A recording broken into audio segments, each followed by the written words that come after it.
Thank you all for being here. Really appreciate you all being in the room. For those of you that don't know who I am, my name is Jacob Rakusin, and I am your elected town moderator until 9 a.m. Tuesday morning when town meeting begins again. I have been asked to facilitate this meeting, given some of the contention around this issue that has developed over the last number of months. So I will be running this meeting as if it is town meeting. So to give a little more information around that, for those of you that have not attended a town meeting before, or it's been a minute and you've forgotten how that works, we'll essentially treat this as discussion on an open motion. We're not going to be taking any action tonight. This is the first of 2 hearings on an article that is put before the town for a vote in April. So this is a discussion only. We'll not be taking any action this evening, just to be super clear about that. As per normal town meeting discourse, when it is time for the public to speak, please address me as the moderator. Do not address each other. Do not address the select board. Address me with your comments that will be heard by all. Similarly, this is town meeting. This is not Facebook. We are not on the internet. I am expecting discourse that is congenial and respectful without name calling. I would that didn't have to be said out loud, but I'm just going to remind all of us to recognizing the emotional tenor of this debate is very strong, and there's a lot of really strong feelings on all sides. Invite you to take a breath or 3 before you speak. To just maintain good decorum and respect for each other as neighbors. I'm going to remind us that we all care deeply about this community and are here because we care deeply about the outcomes of this community. So if we can operate from that basis of shared understanding and mutual buy-in on the outcome of this, I'm expecting that'll yield a respectful discussion. Let's see, a couple more logistics. Everyone will have 10 minutes to speak. That is the sort of default time allowance provided under town meeting rules. So we will keep in accordance with that. I will encourage you not to filibuster. If you don't need to use all of your 10 minutes, please don't use all of your 10 minutes. Similarly, while I'm going to have a very hard time enforcing this, I'm going to ask all of us to see that 10 minutes as 10 total minutes. So if you have the intention of speaking more than once, maybe just speak briefly for a moment so that you're not using more than your fair share of time this evening. Everybody has the right to speak. Some of us feel more strongly than others and have more to say than others, but no one has the right to say more than anyone else. So my intention is that everyone will have a chance to speak once before anyone gets a chance to speak a second time. Just basic common courtesy rules here. There's another technicality that we'll need to address, which is the procedure for Montgomery Town Meeting is that if you are a taxpayer if you are a registered voter in the town, you have the right to speak. If you are a visitor, you need to be approved by the registered voters before you are allowed to speak. So we will, I actually would love a show of hands right now. Who here is a visitor tonight and is not a registered taxpayer?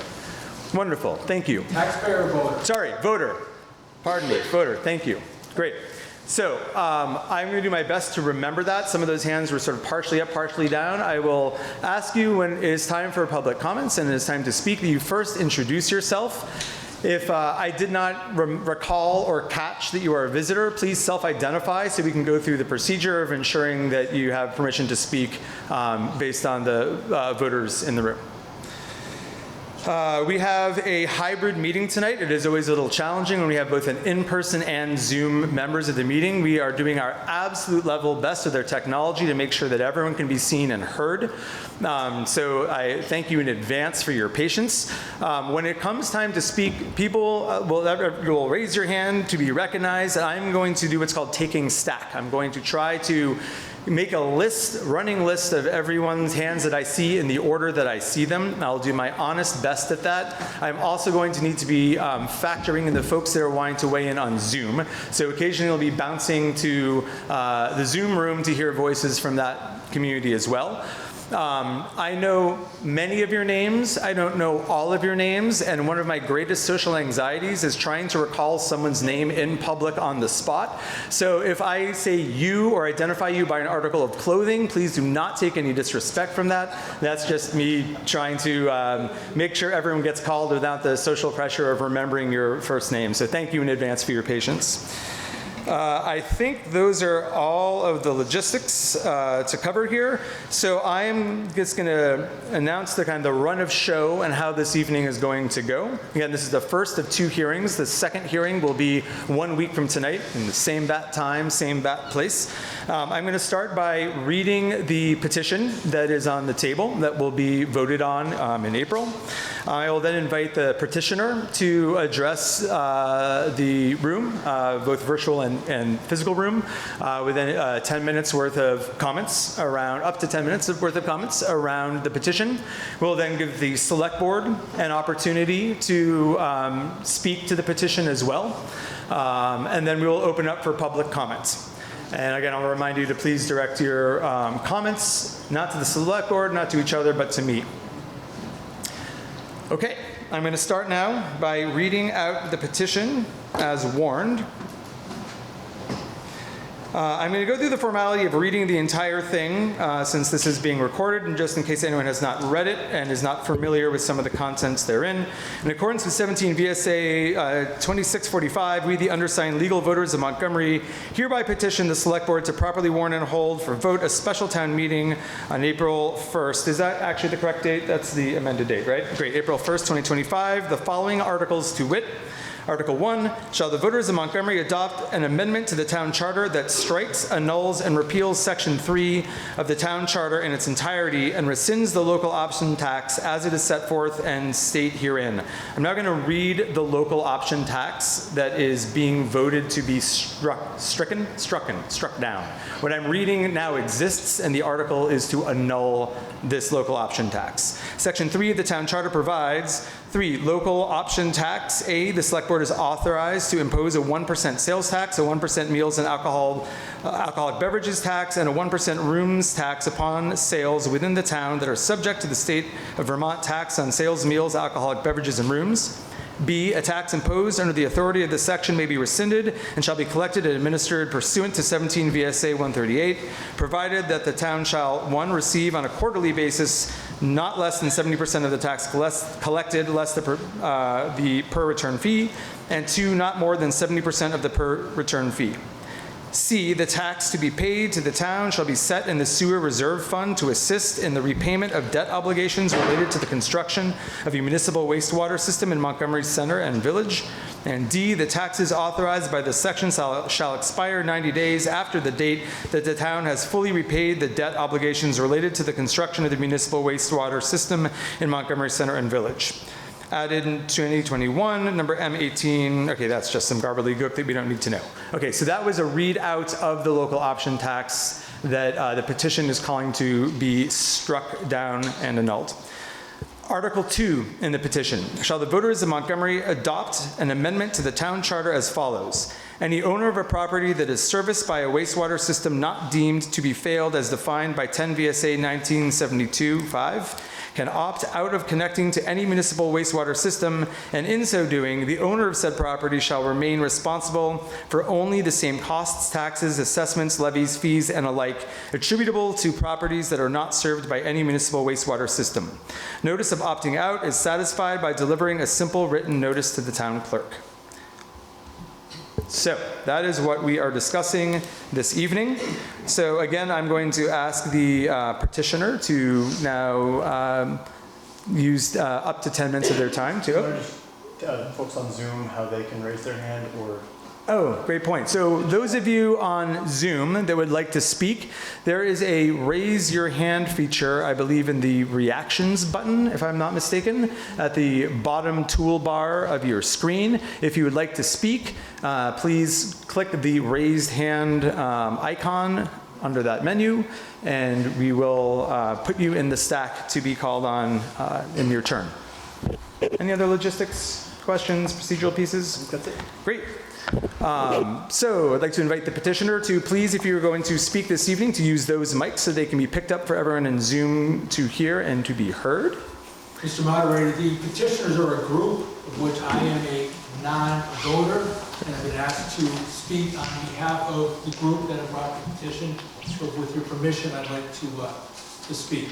Okay, so I would like to ask all of you that are registered voters in the town of Montgomery, we are going to take a voice vote on whether to allow permission for the petitioner to speak. All in favor, please say aye. Aye. All those opposed, please say nay. Nay. Okay, I hear an overwhelming aye. Is there a count for a hand count here?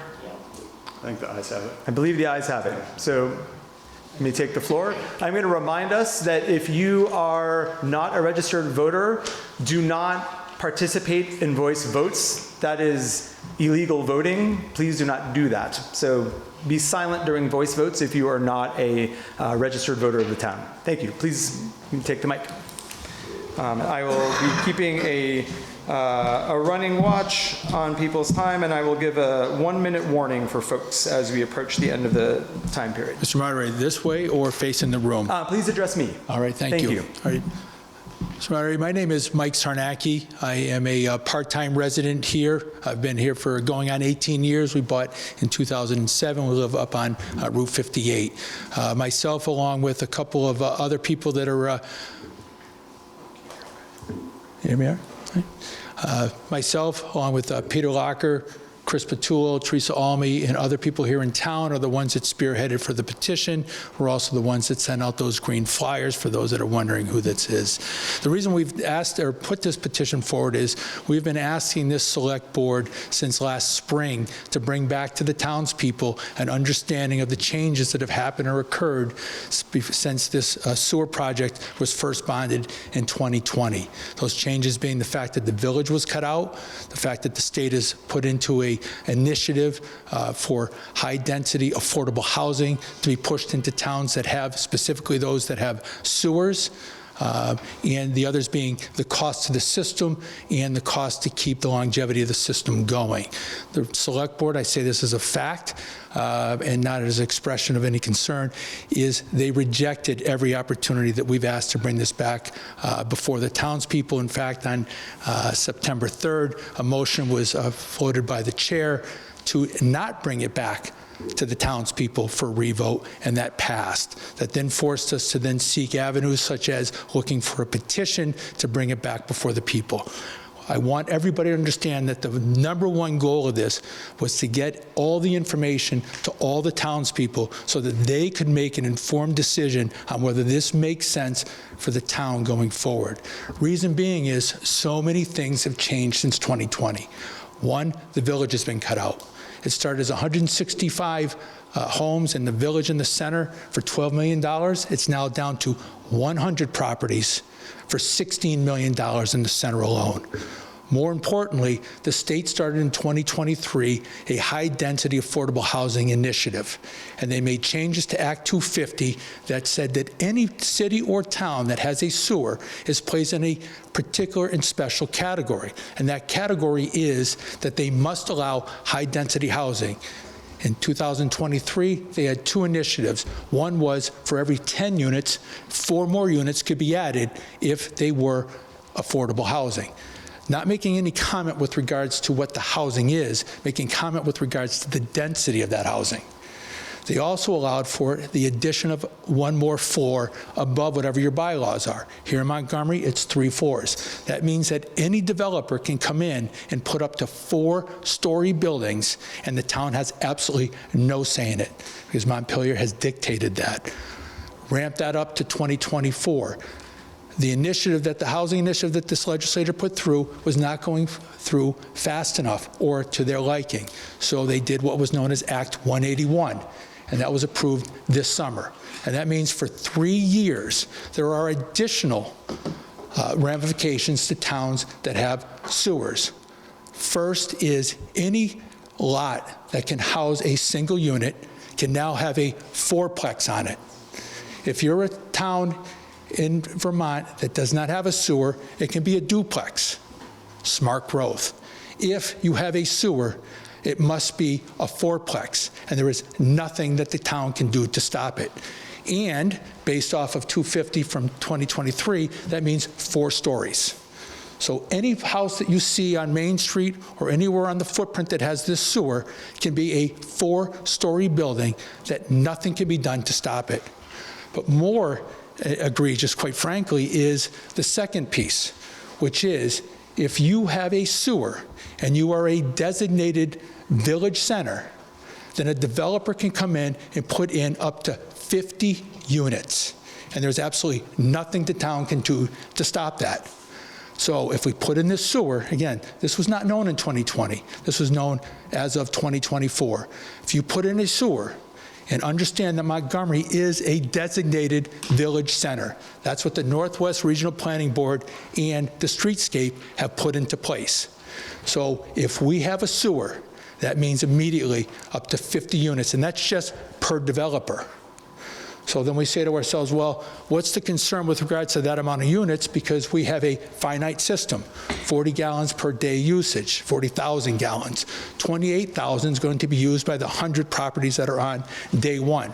That leaves 12,000 gallons per day. Using the fact sheet that the select board gave us, that means, according to their numbers, 20 apartment units would take 3,000 gallons per day. That means take that, times it by 4 to get 12,000. That means up to 80 units can be placed on this system as it exists now. Does that mean that 80 units will be built? I can't say that. But what the town has to know is if a developer comes in here and wants to put up to 80 units, the town cannot stop it. We are a designated village center, and we have a sewer, and it cannot be stopped. So if your vision of Montgomery going forward to allow for this high-density housing, and don't get me wrong, the ability to have affordable housing is a noble, noble goal. The problem is we're being tied in with cities such as Burlington, Enosburg, St. Albans, Montpelier that can afford to absorb this. But the consequence of a sewer in this town, and also make no mistake, town council has indicated that this septic system counts as a sewer under Vermont law. Means that we have no control over the development. And I can't say it's going to happen, but ask yourself, is a developer going to come in here and put in 2 restaurants or 12 single-family homes when there's an incentive from the state, including tax incentives and no permit roadblocks in their way to come in and make development? We already know that there's going to be a development on Main Street. What I'm saying to you is, I'm not so much saying to the town, don't be so concerned with that, meaning, though, it could be 4 stories and there's nothing we could do about that. But it's the other developers that could come in. And we've seen it happen. We've seen it happen in Noorsville. And when we end up getting this footprint with this sewer and they see that there's available spacing, they're not going to come in here to build restaurants to compete with the Shoe and Bernie's and the Lantern and the Belfry. They're not going to put in a brewery. They're not going to put in a doctor's office. We run the serious consequence of that being high-density housing, 4-story housing up and down Main Street. This petition was brought to bring that to the attention of the people and give you the opportunity to say, is that the vision you want for Montgomery? If it is, then vote for the sewer. If it's not, stop the sewer. I just want to get to the petition if we can. The petition was placed in to get rid of and make charter changes because the local options tax was put in under the charter. So in order to kill this project, in order to get it back in front of the voters, you have to attack the user's fees, which is to get rid of that local options tax. The charter was supposed to be heard on town meeting day. I say this as facts. It was delivered to the town on December 23rd. The select board had 15 days, 9 business days to act on that. The statute is very clear on what that obligation is. Take out Christmas, take out New Year's, 9 business days before they talked to town council on this. And when they did, they indicated that they didn't have the requisite time to have this heard on town meeting day and put it off till April 1st. That in and of its face would be fine. You had the vote on April 1st. The problem is, in that same meeting, the select board then went and found two other pieces of statute. One is buried in the charters that would allow for a charter to be suspended for a period of 3 years. So they are suspending the local options tax for sales, beverages, and meals for a period of 3 years. And what that does is it undermines Article 1, where we're looking to repeal it in its entirety and put that in its place. 1 minute remaining. Thank you. So as a result, we have to vote twice. If you're not in favor of changing the town, let the town change organically. Duplexes, let people age in place. Fourplexes, that's not aging in place. You now have to vote twice. One, to say no to what the select board's putting forward by pushing us off till April 1st and not suspending the local option tax for a period of 3 years, and then vote again on April 1 to allow for looking to amend the charter to kill the local options tax, and also to allow the opt-out. One, that'll take away some of the users' fees. Two, why should anybody that has a perfectly operational system be forced to be placed onto a system for, and I quote the select board, to subsidize it? If people believe that we should have this as the vision for Montgomery and they want that sewer in, then let those that want to use the sewer be the ones that absorb the user fees by being the ones that have to tie in. Thank you, Mr. Moderator. Thank you. The select board would like to speak next. Is there a representative of the select board? Charlie? Thank you, Jacob. Thank you, petitioners. I hope we can get into kind of the nuts and bolts of the system and some of the things there. I would first just like to address some of the issues that Mike did bring up. The first one is this notion of transparency and bringing back issues before the voters.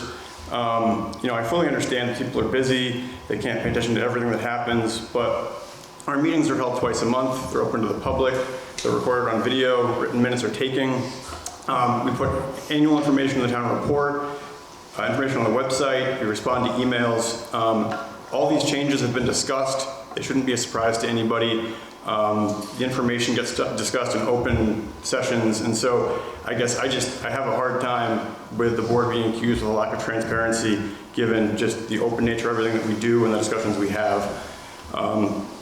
So just on that note, to one of the large issues that was raised, the change in Act 181 that was subsequent to the Home Act, the petitioner is correct that these are changes. And to some degree, it does create a preemption to municipal zoning bylaws. That being said, the petitioners were copied on an August 2024 email with both our zoning administrator and the director of regional planning in St. Albans, who both did an analysis of Act 181 and the Home Act, and their opinion of it, and this is their words, not mine. In short, this is not a major shift for Montgomery, and nothing in the Home Act of 181 will prevent Montgomery from regulating how development occurs. Their response is in the FAQs on the website. You can read it yourself. And we'll say some of the stuff gets very nuanced, right? So the 4th story bonus, that's not anybody who comes in can do that. That's only for qualified affordable housing projects. So some of these things are nuanced, they're detailed. Look into them to fully understand them. Let's see, to the issues of rejecting former actions by the petitioners, this is not the first petition we received from the petitioners to kill this project. We did have to reject the first petition that came in because that petition asked to repeal a property tax assessment which did not exist, so it wasn't based in reality, therefore we couldn't accept it. So full transparency, that's why that got denied. And then as far as the timing of this vote, so the petitioner is correct. The petition did come in on the 23rd. Liz, our town clerk, did review it to make sure the signatures were all valid, which is what Liz's job is. The board was then notified of it that evening. Some folks didn't find out about it until the next day, Christmas Eve. And at that point, our next meeting was January 6th. That was the next morning. That was the next meeting the board was going to come together to act on business and review things. That's when the petition was put on the agenda. That's when the board acted on it. That very next day, I sat down with Liz to look at the requirements for scheduling the warning of hearings, and very quickly realized that the math just did not work to get the hearings done in order to have the vote on town meeting day. Now, you could certainly say that the select board, myself, should have dug deeper into statutes to understand the hearing requirements and the warning requirements. We did not. We don't have a town administrator like larger towns do that would handle this. Towns like Enosburg or St. Albans or the town where Mike lives in Massachusetts, it's a bunch of volunteers doing this. And so you can charge us with not digging deep enough, quick enough to understand the warning requirements, but to say that we sat on that petition and intentionally put off a vote until April 1st is just false. 100% false. I would much rather, and so would this board, have this on town meeting day. It would reduce a ton of confusion. It would stop our town clerk from having to run a second special election. So yes, it's not the way we want to do it. There was a reason why it happened, but to say that the board intentionally did that is just 100% not accurate. We did have a special meeting on New Year's Eve, that comes up. That was the result of asking the state multiple times about the ARPA funding that we have from the original town allocation. We were trying to determine what we had to do to ensure that we kept that. We did not find out about something we had to do, which was a formal motion to basically make sure we keep it. We didn't get feedback on that until that day, New Year's Eve, the day before New Year's Eve, which is why we scheduled a special meeting New Year's Eve, lasted all of 6 minutes to basically pass this resolution which safeguarded our ARPA funds. Yes, this petition was not on the agenda for that night because it was not warned. It was going to be warned on the 6th. We did not understand the timeline at that time. So yes, there was a special meeting on New Year's Eve. It lasted 6 minutes. It had to do with one thing. So again, I will say, if you can fault us for not digging deeply quick enough to understand the timeline for the hearing requirements, you can fault us for that. But sitting on a petition to push some vote off and somehow subvert the democratic process is just false. Now, the petition itself, the local option tax is our skin in the game on this project. The overall price tag right now, this is not just the nuts and bolts of construction, but everything else that goes into it, is about $16 million. We've been able to raise about 95% of that from state and federal sources. The local option tax is our skin in the game that makes the user fees affordable. That's why we have it. Now, the board did put forward an alternative option that's going to go before the voters on town meeting day. You can say that it's supposed to subvert or undermine the petition of the petitioners. Sure, frame it that way. It's an alternative option to what they're putting forward. This will rescind the sales tax portion of it. What we've heard from people in town is that the sales tax portion is what directly impacts people that live here. Meals and rooms, those tend to be spread over folks that are visitors, meals, both visitors and people that are here. The board had heard about the sales tax from from visitors to our meetings prior and thought, we can afford it based on the local option tax receipts we've seen to date, so we can strike that. And so that is being put forward before the voters. I will say that that is a question that is put before the voters by statute, not by Australian ballot. Montgomery is a floor town, which means budgets, elections, and questions come before the voters at a floor meeting unless statute directly says we have to do it by Australian ballot. Now, a charter vote, charter amendment, passing a charter, we have to do that by Australian ballot.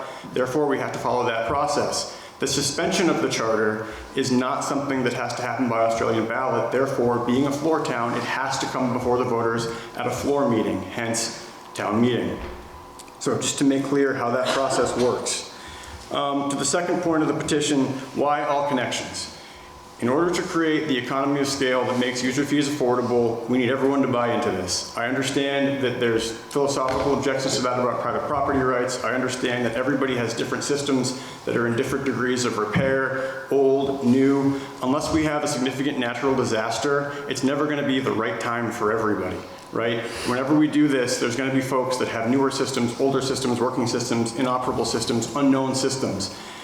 I don't have a great answer for that. There are folks that have operable systems that might not need to be replaced, but to make this system work for the community, and I want to emphasize community there, we need everybody to pitch in and join it. Now, in tandem with that, the board is doing everything it can to get the user rates to be at the level that we've deemed to be affordable, what we want to see, and that's about 1% of mean household income. That's been our guiding star on this. As the budgets have increased, as the cost of things have increased, we've gone out, we found additional money, but the guiding star has always been affordability rates. Now, we're set to go to bid on this project this spring. When we get those bid numbers back, those will be the actual numbers to respond to. This could come back, and it could come back 30% over budget. And at that point, we'll say, hey, this dog won't hunt, those user fees aren't affordable, it's not gonna work. In the next couple of weeks, who knows? The feds might come in and say, hey, we're reassessing everything. Surprise, your money's gone. Who knows? Things might happen. But when we get those bids back and we see finally kind of what we're looking at for user fees, which have been the guiding star of affordability, that's when we come together and say, does this work? Can we do that? At that point, the board may choose to hold a special town meeting. But we don't have all of those numbers in our hands right now, and so at this point, we have to remember that these are estimates that we're moving forward with. This whole process has been moving forward to gain information, to develop plans, to raise funds, and deal with things that have changed. And so we're still in that process. Once we get those bids back and we understand the complete funding stack and how it affects user rates, then we can make that call as to whether we've met the affordability metric. 1 minute. So yeah, I will stop there. Thank you, Jacob. Okay.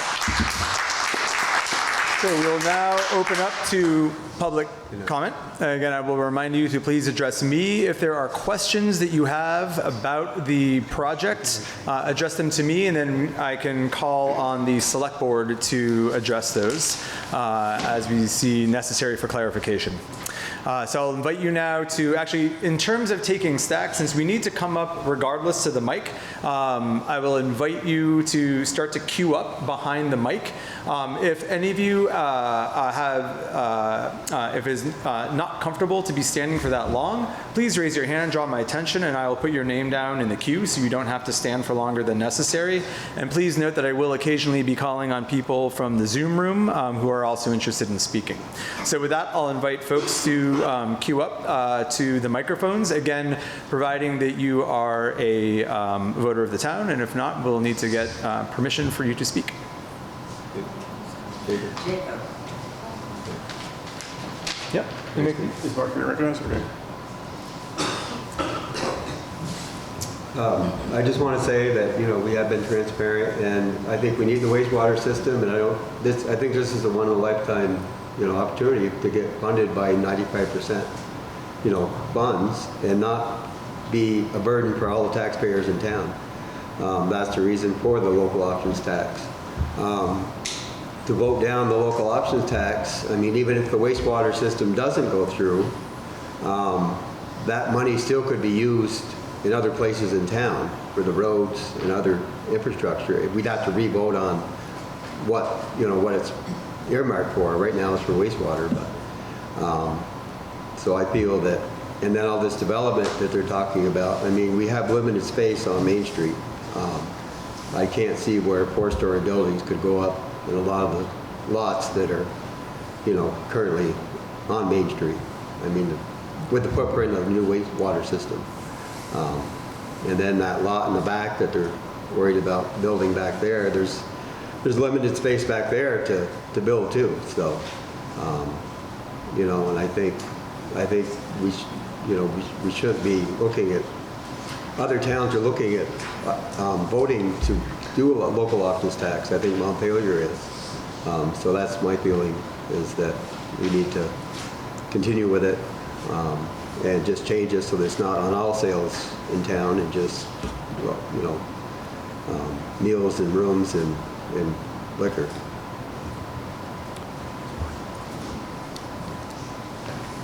Please come to the mic if you'd like to speak, by all means. You'll just need to come to the mic to speak so that everyone in Zoom can hear you. By all means, yep, come right on up. If that is the order will be established by who is standing in front of the mic and then who is standing behind them. So by all means, you have 10 minutes, please. Hi, my name's Teresa Elmy. I am one of the petitioners. Step up Yes, a we little bit. did. What? Yeah, please step right into the mic just to make sure people can hear. So, Thank you. I am one of the petitioners that went around and talked to people twice, because the first one wasn't really good, but I got to talk to people, okay?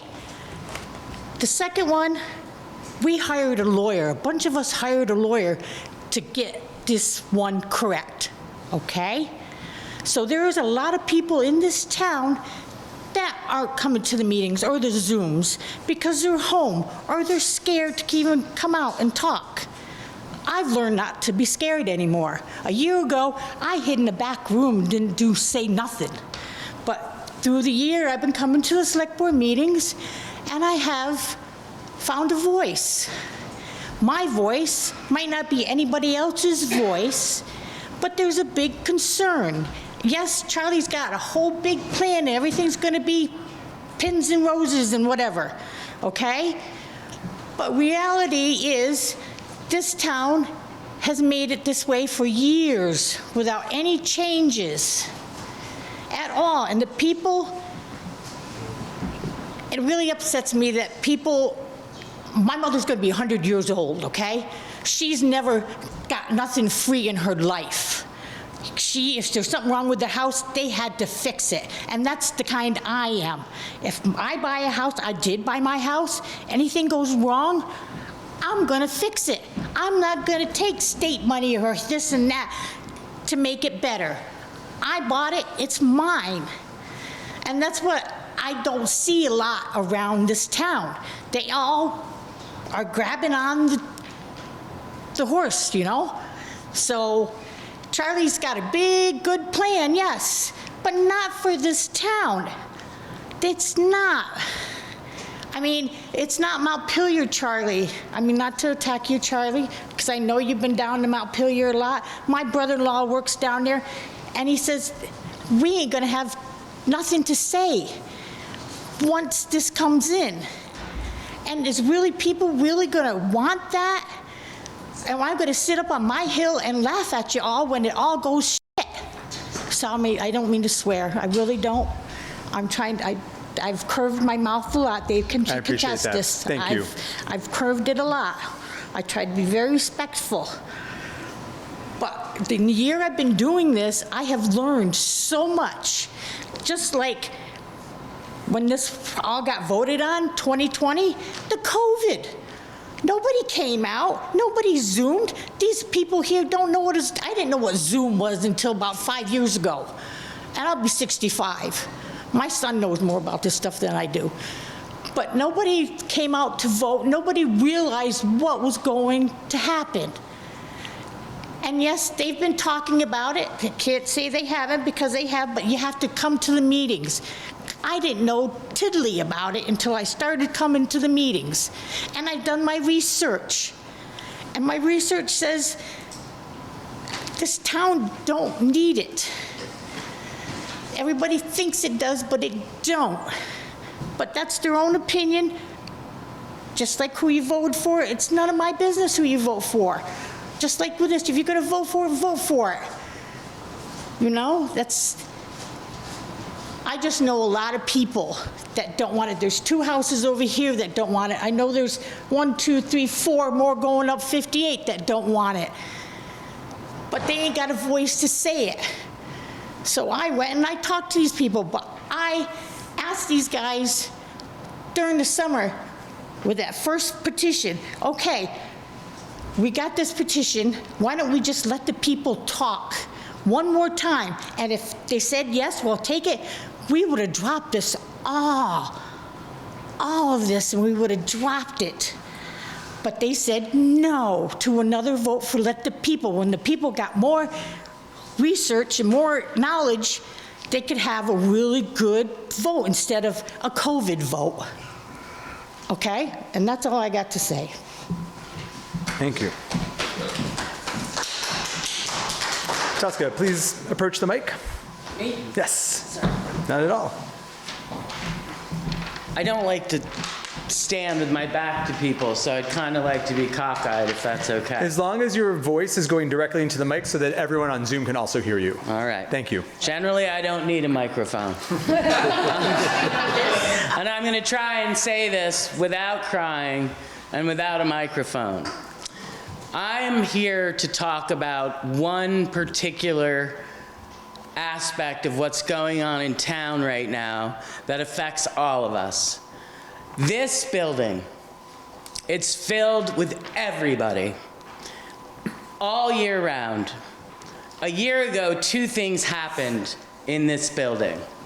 One, we formed a Grange Hall committee, so this space could be open year-round for everybody.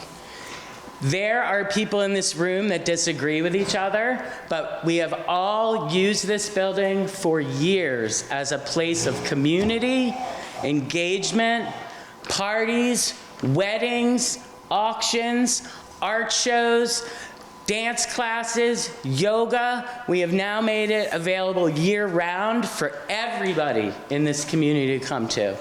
At the same time the Grange Committee formed, Lois Lumbra from the Methodist Church approached myself and Tiffany and asked us, please, is there a place that Montgomery can have a food shelf beside the Methodist Church?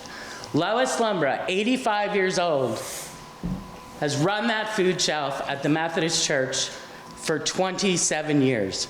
Prior to that, Stuart Pratt founded it, 45 years of a food pantry in this town. It has now been successfully relocated into the basement of this building, which brings me back to the year 2002. And why does this building have anything to do with the septic? In 2002, the state of Vermont passed the first set of septic regulations. I can't say exactly the month, but I can tell you about a month later, there was a huge party at the Grange because Rob Barnard and I were fundraising for the roofs and to have it painted. The Snowshoe was having a party simultaneously. In the middle of that party, all the toilets in this building overflowed. Subsequently, they overflowed at the Snowshoe. Wow, something's wrong with the septic. Ted Quinton was still alive.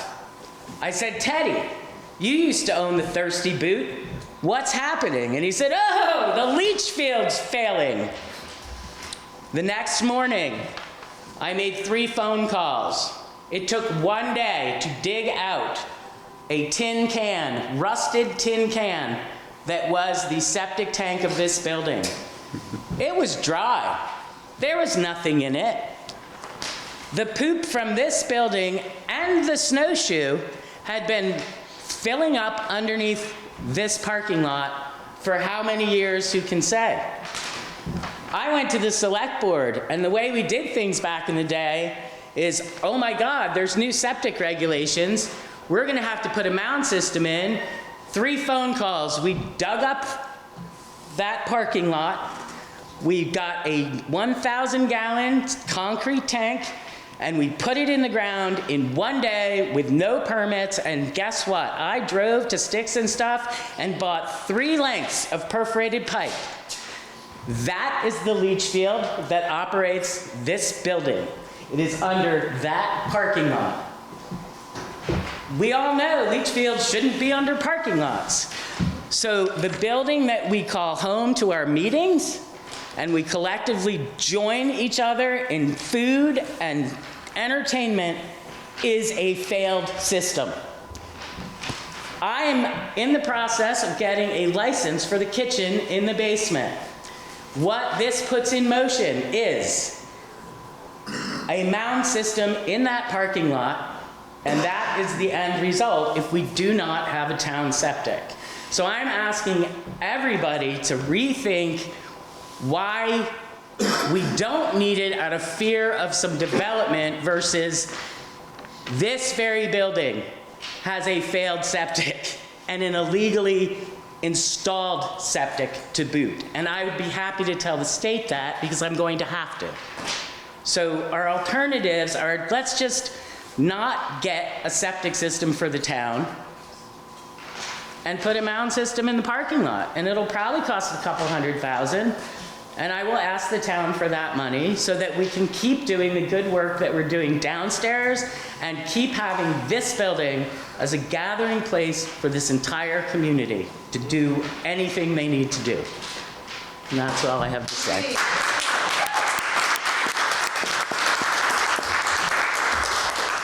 I'll invite anyone else who would like to speak up to the mic, unless there's any questions coming from Zoom. Please come on up to the mic. No need to raise your hand.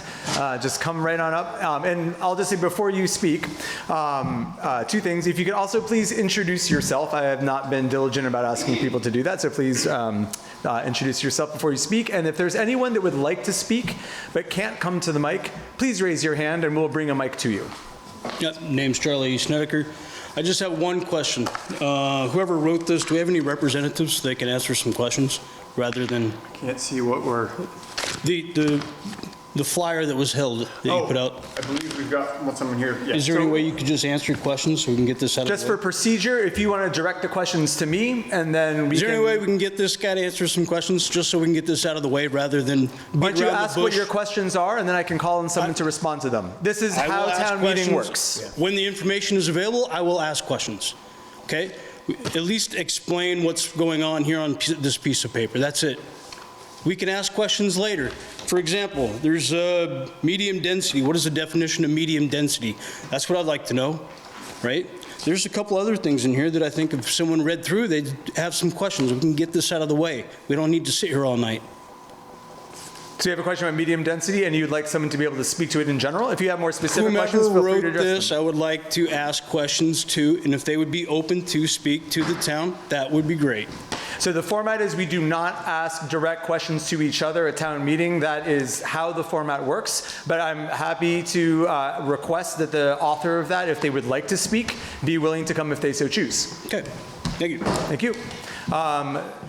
Walt, are you a representative of this document and would be willing to speak? I am a representative, but though I'm a Vermont resident, I am not a voter in Montgomery, so everyone has to be okay with me. Is there a voter in Montgomery who can speak with authority to this document?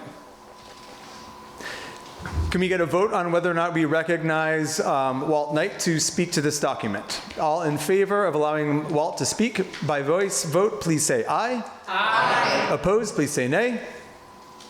Walt, you have 10 minutes. Thanks, Larry. Hi, I'm Walter Knight. The question is about a pamphlet that was distributed this evening. To be clear, the pamphlet will be available to people throughout the next month. It's not going to be just here. Okay, so there's maps on this. For those of you that can't see it yet, there's some maps of the possible development of the 16.5 acres on the north side of Main Street here in town. And there is a section that is just below the 90-foot embankment going up to Purrier's Farm, where we have marked where we want to do future development. That is medium density, labeled on purpose. That does involve a large building of up to 16 senior living apartments on the first floor, and up to 16 three-bedroom apartments joined on the second and third floor. That is specifically positioned underneath that cliff so that it is 500 feet back from your main street. You literally can't see it that well unless you specifically walk to the back field and look at it. There was other locations to put it, and we chose to go against there to make it to interfere as little as possible with the streetscape of the town and what people identify as Montgomery. You might ask, why a large building like that? Well, there's other things that my business partner, Abram Barnard, and I want to do. We want to provide athletic facilities. We want to provide fields. We do not want to develop the whole 16.5 acres. We want to take the smallest building footprint possible to give the town what it asked for during its Montgomery Thrives initiative, which was senior housing and more housing. And in order to do that and maintain as much green space as possible, we're dealing with a medium-sized residential building, which will consist of up to 32 units of mixed housing. I will add in that I am not going to address the sewer directly today on this topic. I have seen a lot of people that have been upset about development back there. In this flyer, there is a page that shows what could happen. We have no permitting beyond a building permit. It is already allowed to be built back there. And that would be an urban sprawl of single or duplex apartments, stacked 75 feet per lot is the size. And that's not something that Abe and I want to do. That was put in there as a reference that if we got tired of the project because we didn't feel like the town supported it, or if we just said, okay, the sewer's not happening, it's the budget didn't come in correctly, and we wipe our hands of it, we'll lose control of that property. I can't tell you what someone else can do, but it's very important that you understand your own zoning rules and you can see what can be done. I yield time on this, and if there's more questions, I'll gladly come up. Further questions or comments from anyone who's not yet spoken, please? Come to the mic, please. And I'll just repeat again, don't feel you need to raise your hand to be called on from the chair. If you'd like to speak, by all means, just please come on up and queue up behind the microphones. And please introduce yourself. Thank you. Yes, my name is Tiffany Salyards. I live up on Route 242 here in Montgomery. I'm not from here, but I've been here a little bit. I got one kind of weird question, which is where is the poop going to go? And then why is the big yank about development? Because honestly, our road systems are already compromised quite a bit. Everybody likes to take it out on our town crews, our road crews, our state crews. And if the big conundrum here is if we're going to throw a bunch more housing in, do we really have the infrastructure here in Montgomery to handle water, to handle waste, to handle gosh, you can hardly get a gallon of milk or a dozen eggs down at the store right now. I'm not at all disfavoring affordable housing because that's almost a conundrum now. Affordable housing is like an oxymoron or whatever. And I would love to see it here, especially for our senior communities, especially for those who are in need. And I'm so blessed to be with Tosca in the basement here, to be able to provide services that clearly are needed in our community. I just don't see where I see things going like this, like, oh, it's the poop, oh, it's the housing. So how do we, what's going on? Is there a place in time where all of that would be, like, if the town wastewater plan does go through, will that then, you're already going to have it in place that, Walt's, great ideas with like being able to, have some, some places for grandma to go live and maybe some new folks to town, or is that in there? Is that like something you do as a precursor with the septic system, or all of a sudden we're going to be like, oh, there's like, 2,000 more people that are in town, and what we just did is failing already? I mean, is that a silly question? And I'll just leave off on that one so you can answer it, both, everybody. Thank you. Thank you. I will see. Mr. Moderator? Yes. Just briefly, the individual wasn't speaking well into the mic. I don't know who it was, and could you summarize what her questions were, please? Yes, I will. So the question is around, and forgive me for paraphrasing, Tiffany, please feel free to correct me if I'm misrepresenting, but questions around the location of the treatment facility in town and the relationship between the scale of the system, the potential for new developments, and whether the sort of the capacity of the system to accommodate new development. Is that a fair representation of the question? Yes, thank you very much. And I will just request, if you are hearing that the audio is not being well picked up, please flag me down so I can instruct folks to speak more clearly if need be, if that's something that you hear. Okay. It sounds like to me, but Okay, very good. Larry, thank you for drawing my attention to that, and I'll invite anyone on Zoom to ask me to repeat the question if you can't hear adequately. I'm now going to recognize the Select Board to answer the question that was just posed to the floor. Thank you, Jacob. I'll try to answer the points that were brought up by Tiff. So the first one was, where's the poop going to go? So I'll just say, if you do go to the town website under the wastewater resources page, this gets addressed in a lot more detail as far as what exactly is being built. The last iteration of the plans are there, so you can look at the actual plans. I will say that those have been modified since this draft was done. We're hoping to get this most recent draft in by the end of this week or early next week, but the plans that are there will give you 90% of the information as far as where our pipe's going to be. As far as the poop and the effluent, the individual property effluent and poop goes into a tank for that property. The tanks act just like regular septic tanks. They're going to be pumped on a certain interval by the town. That's the responsibility of the town. The wastewater effluent goes into a gravity-fed system, which delivers it to one of two pump stations. The pump station then conveys it to what's technically called in these projects the wastewater recovery facility. That is up on 242 across from Purrier Farm Road, and what that consists of is a small control building, more or less where the old house was. There's, I believe, 3 or 4 buried tanks that are underground that will be there, which will provide secondary and tertiary treatment. And then from there, it will go up to a subsurface strip disposal field up the hill that acts just like essentially a typical leach field, but on a bigger capacity. So that's kind of the 1-minute spiel about how it works. But again, there's much more detail on the website as to what it is we're building, how a stake system works. The plans are there to look at.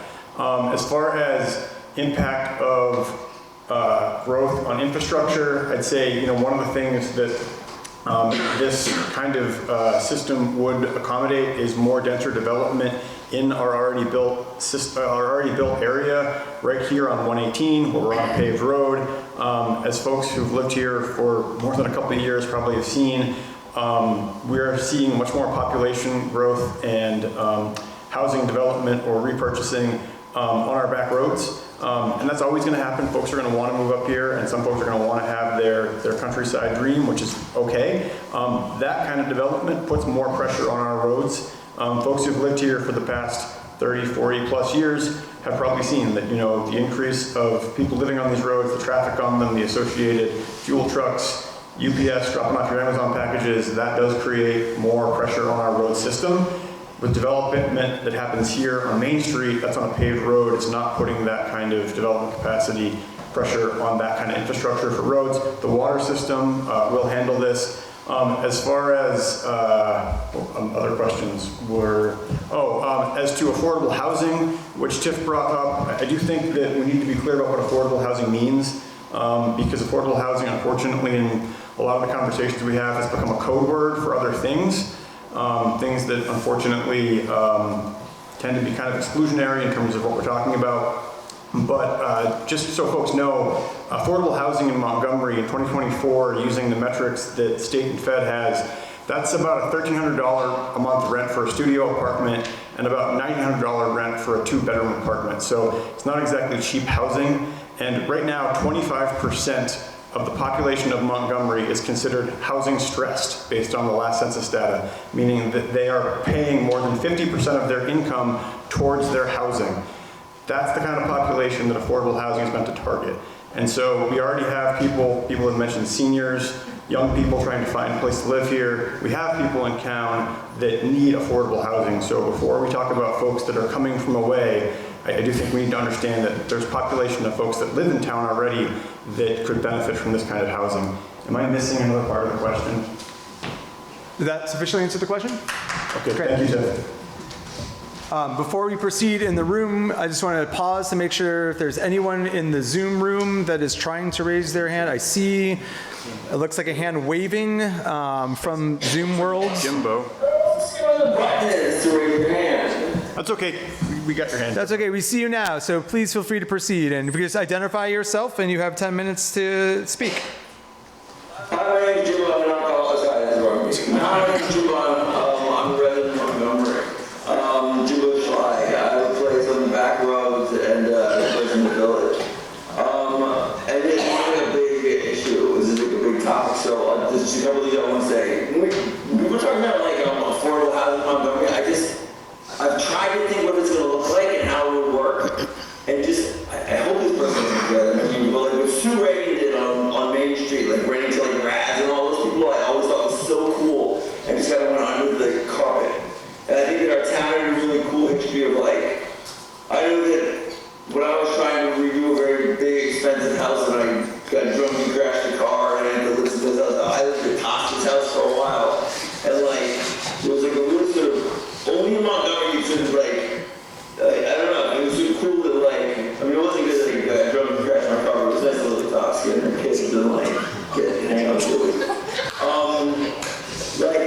And that sort of tied in, like, the times I've spent in Montgomery, I realized that, like, it's a special place for a lot of reasons, and one of the special things about the state of Vermont is that, like, it is the only state that never voted for Franklin Delano Roosevelt, and I always felt that, there was sort of a pushback against big social infrastructure projects, and people didn't like a lot of the New Deal, and it's just interesting that our state had that.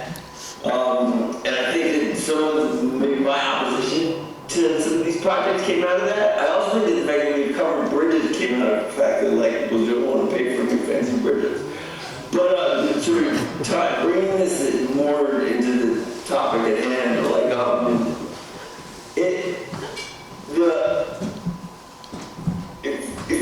almost from like the get-go, it's been such a slippery slope, and I don't think, and I'm sorry for any parts I've caused the pain. I think what our town does really well is work together in sort of this ubiquitous, like, teamworky way. Like, the nature of this topic is sort of like all being pile-ons and digging in, and I think that's the way it has to go, but it's been tough on it, and it's been like, but there's going to be a day that, like, I can look back and be like, oh God, it's so nice, we're on the other side of that, because I really like that person who was fighting so much then. And as much as it isn't great to be arguing, it's great that we can argue and still all love one another. I don't know if I've heard from both sides, like, there's just weird timing things. Charlie was like, it was so rushed, like, I felt like a couple times things that, I guess I'm quick to walk away from things, but like, if things don't feel like they're lining up, I tend to walk away from it. It just seemed like there was a lot of timing issues that like, this thing got pushed, and I don't know. I just feel like it's on a bad path. I think it's going to be probably, you don't want the poop going in the river, but there's like, I don't know, the little bit I got into it is after people had already gotten and done research, and like, I think that was a really beautiful comment that people made about, like, people learned about Zoom, and like, that must have been really frustrating that people learned about Zoom halfway through the process.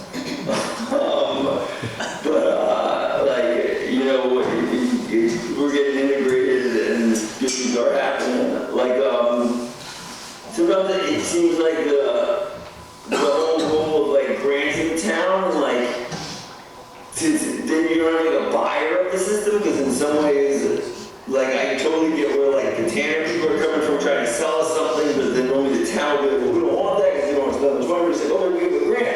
So it might be good to spend it, and like, that's all really you and me, and I don't feel like I can articulate it well, but I can see that it gets like cloudy if you don't know who's paying for it, and people think they're getting something for free. It makes sometimes illusions pop up. I was concerned that the Montgomery Thrives thing, and I gotta be honest with you, I'm bad at opening my mail. But I had never gotten like a solicitation from the town about how I wanted to change the town. I thought it was kind of weird. But that could have been like, for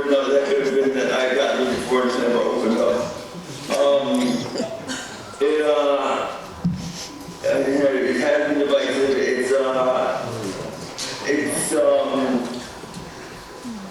There's a lot, the thing that, like, the municipal debt thing really scares me. Like, there's weird things, like Charlie was talking about, oh, you have to vote for this amount of money, but we never use that money.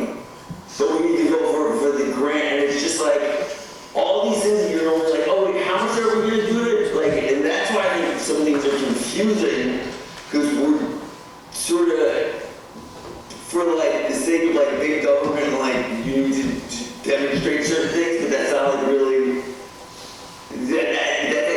that might open some doors, but in getting to those doors, it's a little confusing about like, you might vote for something that we don't really believe in, but we need it to get to something we believe in, and I think there's like good intention there, but it's just like, that's some of the fuzz that's in my head, and I'm like, oh, this is why everything was so confusing. And just like, I was cognizant of like, I had some relatives who died in debt, but when you die in debt, your debt goes away. I'm thinking about municipal debt, is like, it never goes away. And so just like, I don't know, it means like, it's a heavy, I think Montgomery's in my life, so like, I feel like I can do something for the town, I'm just like, oh God, if we put it in debt, that is really intense to me. And I think if people try to understand debt from a personal level, it's important to understand the difference. So much,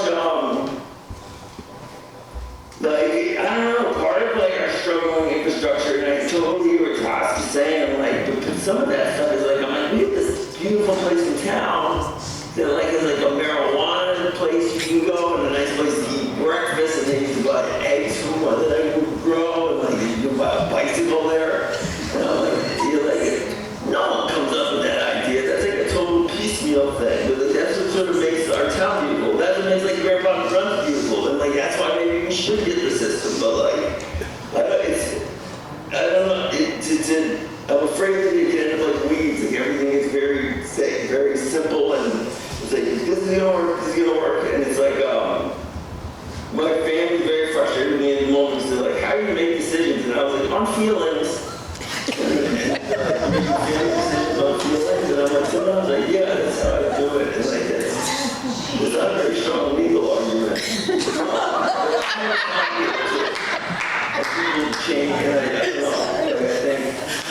I believe our town is a living entity, and I believe it's just having a little bit of a nap right now, but it's like gonna wake up and help us get to where we need to go. And like, it is cool. Like I remember one of the first meetings, Charlie, we were like, someone pointed out that like the attendance was a little bit low. We were all kind of bummed about it, but like now look how many people are involved.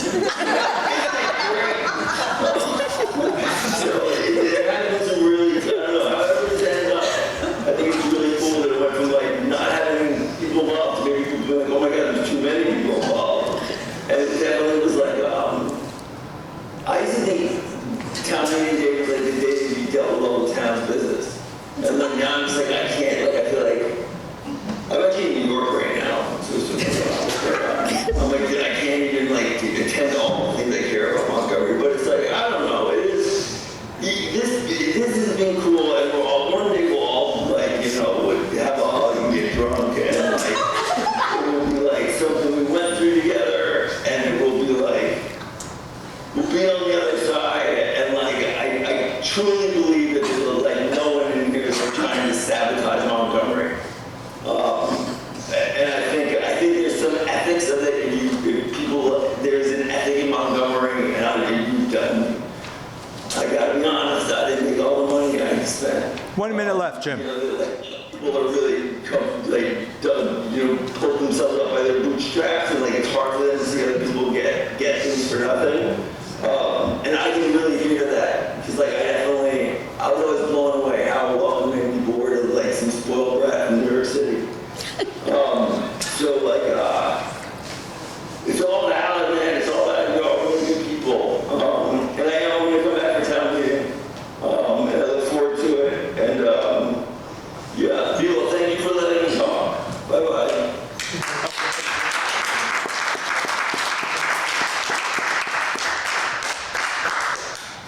The floor is yours. Thanks. I'm Sarita Khan. I own the Coach House and the Vermont Salt Cave. The Coach House is a 6-unit apartment building, and I don't think... Is there any chance that she could use a microphone to talk? Maybe just try to get... It's really hard to hear. Oh, okay. Okay. Thanks, Charlie. Okay. Is that all right? It's the same system. It's just the position of it. Okay. So I own the Coach House, which is a 6-unit apartment building. So if you have fears of what about a 4-plex looks like, I don't think that the Coach House is an eyesore in town. I also own the Salt Cave behind. And my dream has always been to create an alternative healing center with a chiropractic office, acupuncture, naturopath, etc., an alternative wellness center there. That cannot happen without a septic system, a wastewater system. If my current septic fails, then I have a mound system that would have to go in behind the Coach House, which would eliminate all of the parking and shut down the salt cave because I would not have the necessary parking for the clients that I already have. My tenants at the Coach House have to drive 20 minutes to Enosburg to do their laundry because I cannot put washers and dryers into the building. I was hearing about the concerns about the housing and developers coming in. There are many other towns that have sewer systems already in place. Jay, North Troy, Troy, all of those towns have an awful lot of land that is much cheaper than anything that you will find in Montgomery. I really don't understand why, after having had Montgomery Thrives and lots of meetings, 400 people saying the number one project that needs to get done is a wastewater system. The Select Board have worked tirelessly, as well as a group of local citizens, including myself. I was on the original sewer, septic, wastewater group of citizens. And we got 95% of the funding on it. At some point, there's going to have to be a public sewer system in this town. And at that point, I seriously doubt, given the current economic direction, that there will be any grants and funding for such a project, and then it will have to be done at a much, much higher rate. Walt has presented, which everybody can't see, the project that would be done if there is the septic and wastewater. It looks fabulous. It meets all of the requirements that the Montgomery Thrives had, wanting affordable housing for older people who want to downsize, stores, the volleyball courts, activities, recreational facilities. This is great. But if we don't have that septic system, then he'll have to put in his own septic, and that will completely change all of his finances on it. And then you will have that eyesore on Main Street instead of what is being presented here. There are houses and properties on Main Street that their septic isn't even on their property. It's on somebody else's property. So when it fails, you then have to go to that other person and say, hey, guess what? I have to dig up your backyard in order to put in a new mound system, and we've got a whole street of nothing but ugly mounds. I'm sorry. It's just that this has been done, all the funding, 4 years, 5 years into it. Let's get it done. I just don't understand why you'd want to completely stop it and say, okay, Montgomery's always been like this and that, and forget about what's happening. We have an aging septic systems all along Main Street. So I hope people do recognize this and vote to keep the project.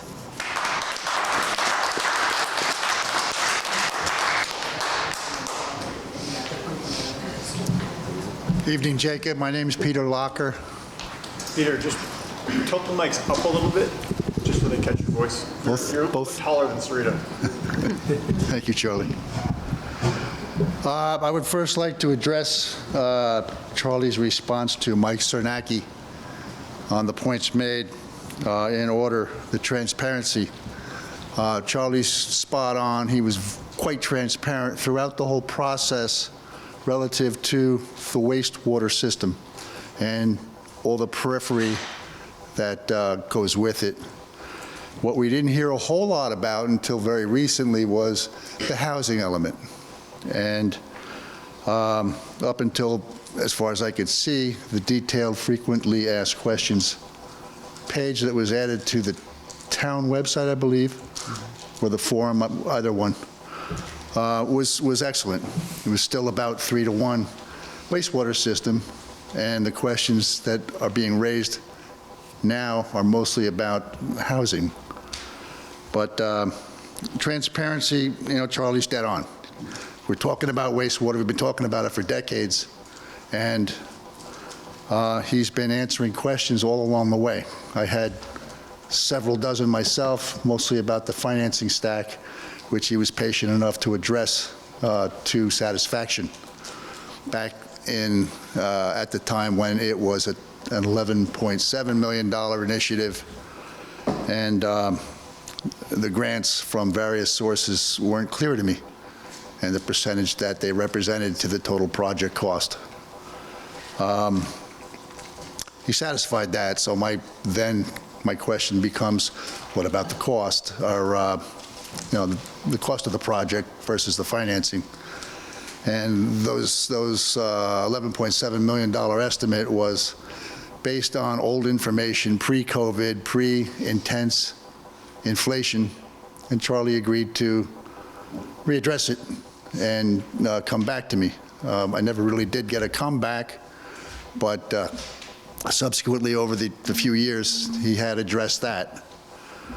So the issue of transparency is kind of a double-edged thing. He was quite transparent on the wastewater project, which was the mantra of town for decades. And yeah, I voted for it on the first vote. I probably wouldn't vote for it again because it's a different thing altogether now. But the town has to, in my opinion, an informed vote is a valuable vote, and information is required for an informed vote. I've been asked, for some reason, I've been quasi-designated as a point person for opposition to this project. I'm one of several. And they're asking me basically to do the homework for them. Everybody's got access to state websites, housing websites, and affordability, and so on and so forth. Information has come up in the last few days where I can now address the progression from point A through to the affordable housing that you may or may not want to see. And I intend to flesh it out tomorrow or over the weekend and put it out there front and center for people to look at it and possibly inform their vote. This information comes from regional planning, it comes from the state, and what I intend to demonstrate is that we are being put on a path through regional planning, which is put on a path from the state, to create a town that we may not necessarily want or recognize 5 years, 10 years down the road. None of that is being discussed. It's all wastewater, wastewater, wastewater. It's like a mantra, and I get that. The concept of wastewater is a good concept. I do believe it elevates property values and everything that's been said about it, but it comes at a different cost now in terms of character of the town.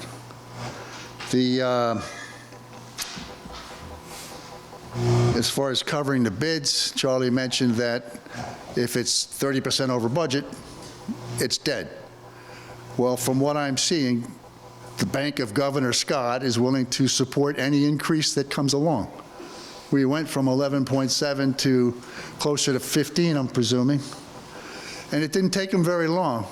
Scott pulls out his wallet or whatever he does, and all of a sudden there's $4 more million. Money that will theoretically never be available again happened in a few days. And so you have to question about the definition of the word never. Never is something that's controlled by people that control the purse strings. And to Charlie's credit, he took the initiative to go get that money to cover it. But my point being that to say that if it's 30% over budget, it's dead, I don't necessarily buy into that, because whatever over budget it's been covered by the state. And if they've got so much money, why don't they cover the last $1 million that we're asked to pay for? The other point is the petition. I take exception to your characterization that you didn't have a chance to warn it. Please address the moderator. Oh, I'm sorry. Thank you. I'm addressing Charlie. Sorry, Jacob. No problem. You had plenty of opportunity to Please warn address it. the moderator. The select board had plenty of opportunities. Yeah. It needs to be a conversation with the moderator so it doesn't devolve into a one-on-one conversation. So if you want to refer to the select board, you can refer to the select board while addressing me. Are you using my 10 minutes or yours? I'm asking you to follow the rules of decorum for this meeting. Very well. Thank you. I'll speak to you, Jacob. Thank you. The petition vote was delivered on the 23rd, reviewed on the 24th. They had 6 or 7 days to run it past council. There was objection that we don't want to pull our town lawyer away from his Christmas dinner table, which was absurd because we're paying him or her. And they could have reviewed it as a second review of a similar petition and addressed it. This was time sensitive. We wanted this at town meeting. But instead of doing that, they warned a budget meeting, I presume a special meeting with a couple days and warning, and chose not to warn our petition, which could have been addressed at the same New Year's Eve select board meeting. They didn't do that.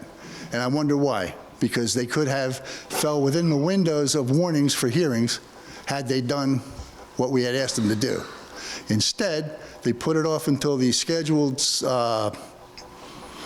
January 6th meeting, which put them a few days over the requested or required warning timeframes. So I don't agree with Charlie's characterization that he couldn't have done it. He could have done it. He chose not to do it. And then he went a step further and put his own motion in at town meeting for the same tax or a similar tax without the sales, retail sales portion. My third point, if that's my third point, is just a clarification from one of the developers. Walter mentioned, unless I misunderstood, one building that would house 30 some odd units. The map is showing me 2 buildings there, duplexes. Where does that filter into the one building? That's a question I'll leave open. And otherwise, the overall comment I have is that what is the fear to have this project that has clearly changed substantially put back to the voter? What they voted on and approved is not what we're going through with. I don't care which way you vote, frankly. A vote is a vote. If you all go to approve it as is to create development, that's fine. That's your choice. This is our town. But it should be an informed vote. And my intention is to put some 1 minute remaining. indication of 1 minute of the map that we're, the road that we're on with state incentives to proceed with this project. An informed vote is essential. And finally, I would like to address the tenor of discourse on this whole project. Hundreds and hundreds of comments on social media, which some have value, some don't. But what stood out to me is we're a community that has always been able to discuss things calmly and rationally. And there's very, very embarrassing evidence to the contrary now through social media. I would just like to ask the town to return to their demeanor of calm, informed discourse to come to a conclusion. There's a lot of middle ground that's never been discussed, and it ought to be. And I thank you. Thank you. Yep, so let me just address a few things here before we continue with public comment. I'm going to recognize the select board. I'm going to recognize the Select Board to briefly respond to the comments directly addressed regarding specifically regarding the petition timeframe. I'm then going to recognize Walt to answer the questions directed regarding the development. And I'm just going to reiterate, if please do not direct questions and comments towards each other, direct them towards me. Charlie is not the Select Board. Charlie is a representative of the Select Board that speaks frequently on the Select Board's behalf. Please refer to the Select Board as the Select Board and not as a particular individual, so we can be clear when it is a Select Board that is being referred to or when it is an individual being referred to, and so we don't conflate those two. So first I'll recognize the Select Board to respond briefly to specifically the petition timeframe. I was going to respond to the funding question that came up around the state funding. Oh, okay, there was a question around that as well, so yes. The state funding aspect of this, it is true we have been able to go out and raise more money from the state specifically for this project as it has advanced. And the money that the state is putting forward is from ARPA. So if folks remember, ARPA was a result of COVID. Turned the world upside down. It was the first time the federal government's done something like this at that scale. God willing, we won't have something like that happen again. So the ARPA funds are, I mean, you can never say never, right? But like when we talk about the regularity of that kind of money showing up in this state, that does not happen very often. So just to be clear, the money the state is putting into this project is via ARPA. Now, some of it they managed to reprogram from ARPA funding to state dollars. It's a little wonky, but they basically take them over here and put them over here, which releases them from some of the ARPA restrictions. So they're reprogrammed state dollars, but it's still ARPA money. And then lastly on this, I'll say that some of the recent money which has come into this project was the result of other towns voting down wastewater systems in their community. We have Westford's money now because Westford didn't move forward. So there is not a never-ending pot of money out there that we can keep going back to this well on. This is ARPA money. There is a bottom to it. The reason that we're getting more infusions at this point is because other towns have said no to projects there, and the state is shifting it to Montgomery. So that's just to clarify where the money's coming from and the potential for there to be a never-ending well of funds that could support it. And then there was a question of what's the fear of a vote, and I think Peter made a really good point about an informed vote. And we have kept saying at this board for years now that everything we're working on right now are estimates until we get the bids back. And when we get the bids back, then we know what it actually costs and we know what the actual user fees are. And so as far as timing of a vote, if we were to have one, as far as what are we going to do? Do we accept this? Do we move forward? When the board has discussed this, we figured that the time when we have the real numbers in hand, it would probably make the most sense to have a vote like that. And so as far as informed votes and when we have them, it's been the opinion of board members up here that that would probably be the time to bring that question. As we said earlier, we could have a special meeting at that point to address it once we have the facts in hand. But I guess there's no fear of a vote. It's just we want to make sure that it's an informed vote. I recognize Walt. Okay, Walter Knight responding to Peter Locker's question. On this pamphlet I handed out, which will be available at the town municipal building, and I'll make sure there's copies if we run out. There are two maps. One map is the desired build out that we have already explained some of, and that is called Map 1. It says it on there. It's just I had to do this on a home printer, guys. So some of the labeling you might need better light than we have in here to read. It's not necessarily anyone's fault. They're not reading it right. There's a second page that has a lot of yellow and red on it and stuff, and on that it says not planned, and that is the possibility of what can be built. Not necessarily what Abe and I would even do if the sewer didn't come through. But the second page shows you that without a town sewer system, with your current village to zoning rules, you can't say no if a developer wants to do the second page. They can do it.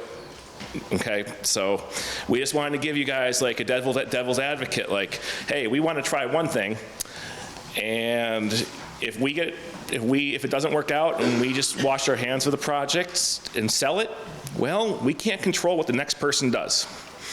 Okay? So that's page 2, and on it says not planned in red letters. And while I'm up here, I'll use a little bit more time. We thought originally affordable housing. We did not realize that affordable would carry the negative tones it did in town. We were more concerned that some people would be like, oh, they're just gonna build ritzy housing.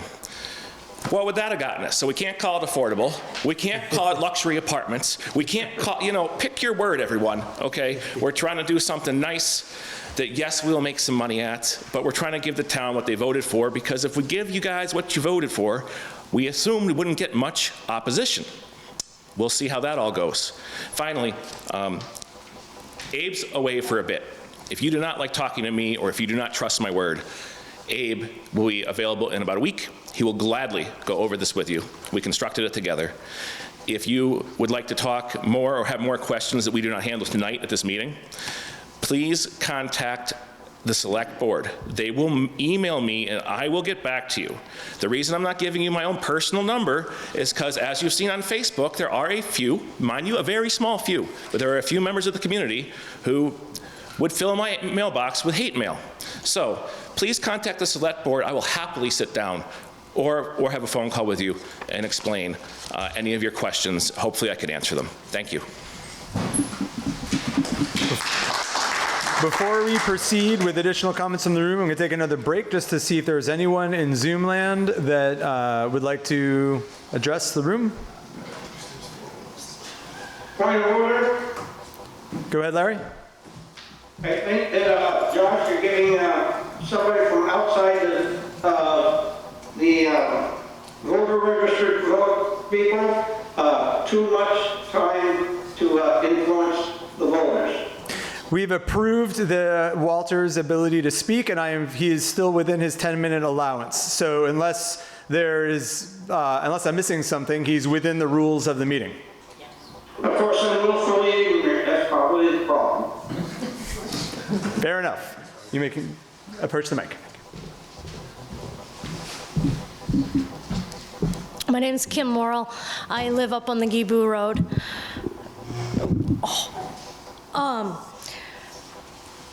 Couple of questions. So, things have definitely progressed a lot, and being in any sort of community position is a thankless job, and I think that a lot of people have put a lot of work in. That's very, very clear. This project has been being talked about for, from what I can see, 6 to 8 years, going back through historical notes, so it's been a long time in the works. I think there's still a couple of questions that are just being skirted around. And I've heard it actually asked tonight, wastewater and development. At a regional level through Northwest Regional Planning, and I know that we have people who are on the boards who are really familiar with Northwest Regional Planning and what their goals are and what their directives directly from the governor's administration are, as well as the Community of Rural Development and the Vermont League of Cities and Towns are some of the key players who are really working hard right now at the state level to find solutions for housing. And the changes that were noted that happened in 2023 and 24 took some of these individual issues that were going on and rolled them all into one incentive plan. So revitalizing rural, can you guys hear me? Because all I can hear is static. I apologize for that. Okay. Not sure we can do, but feel free to keep speaking as loudly as you comfortably can. I'm kind of like ducking it because I feel like it's coming at me. I'm not sure what's causing it. Try putting your phone down, maybe away from the speaker. Oh. Okay. So there was some very specific separate things that used to be really separate. Small rural community revitalization was its own plan at one time. Infrastructure for small towns, wastewater or clean water was its own individual thing at one time. Dealing with housing was its own entity at one time. And addressing homelessness before it became a crisis was its own entity at one time. By his own admission, Governor Scott took all 4 of those initiatives and rolled them into one.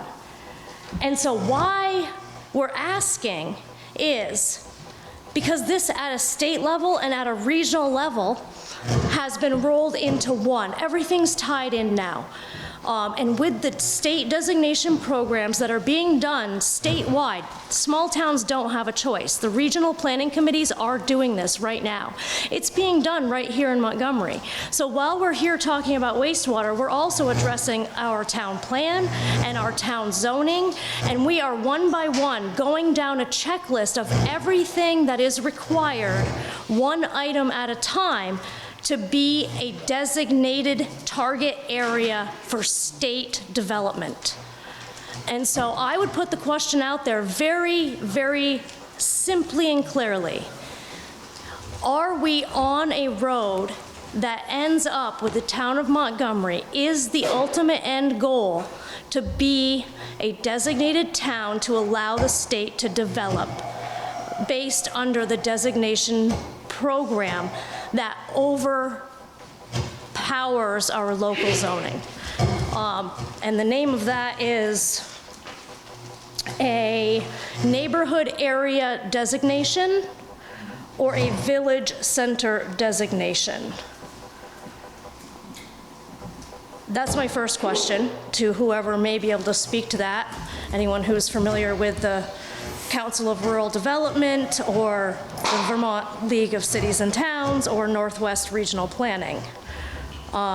Because those are some of the entities that it's coming down from.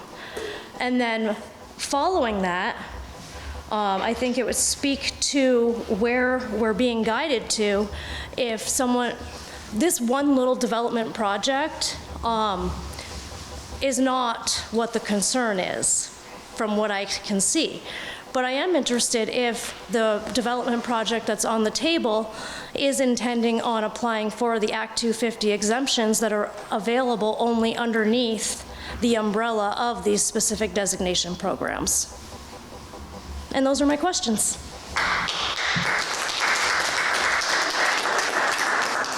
I will recognize the select board to answer those questions or address those questions. Thank you, Jacob. I will do my best to address the questions that got brought up, acknowledging that, as I'm sure Kim knows, a lot of this stuff is kind of tied together. So it's like a lot of things, there's nuance to it as far as how things work together. So one thing I will just say off the bat is Northwest Regional Planning, well, it might be considered an instrumentality of the state in terms of the work it does. It is not the state. Northwest Regional Planning has an executive director that's governed by a board of commissioners. So the state does not direct Northwest Regional Planning to do anything. The state passes laws that can create programs within which regional planning can work. But regional planning is a resource for the communities. It's not something that takes directives from the state and forces them on communities. As far as state designation programs go, the state designation programs that were brought up, the village designation, the neighborhood designation, and the downtown designation, those are all optional programs. So we have a designated village center, we have 2 of them. We applied for that. You can talk to the planning commission about this process, but that is a voluntary process. So if we were to look to go from a designated village center to a neighborhood development district or something like that, that is all something that the town does voluntarily through a process. Regional planning can assist with that because they bring a lot of resources to the table, but it's a voluntary process to achieve those designations in those specific programs. A couple other organizations that got brought up, the Vermont League of Cities and Towns. Full disclosure, I sit on their board of directors. VLCT is an advocacy group for municipalities in the state.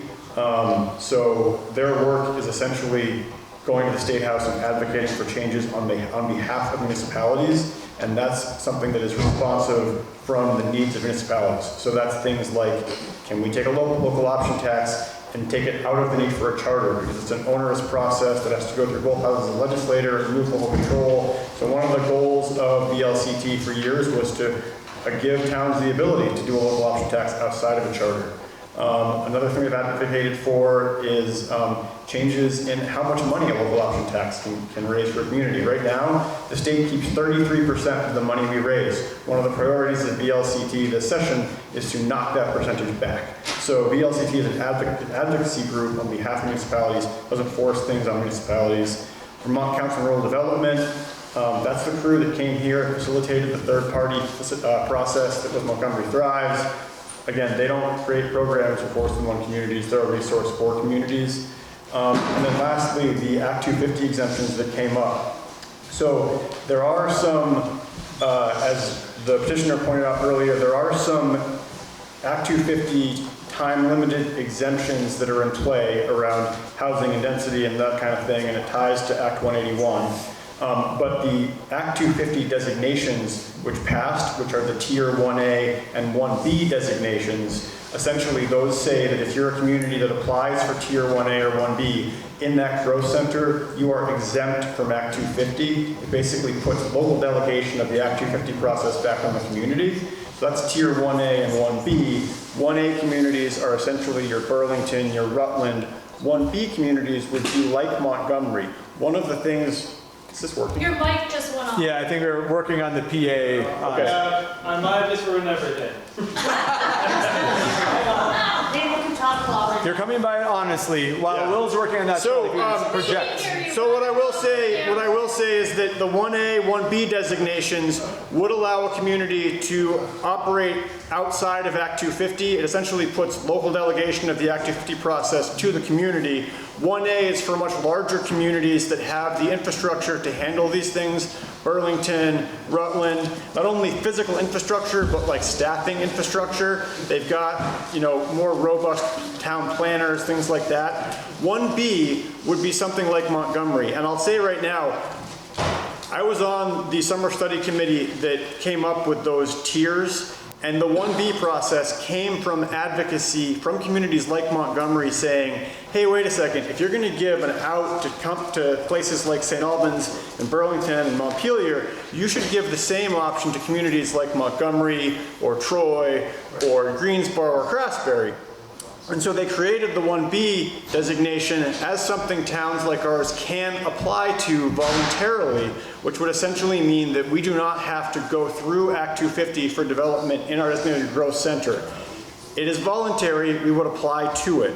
So I guess what I would say is that there have been some things raised tonight around Act 181, which are real changes, but the designation programs, those are still voluntary, and that's something that the Planning Commission would work on.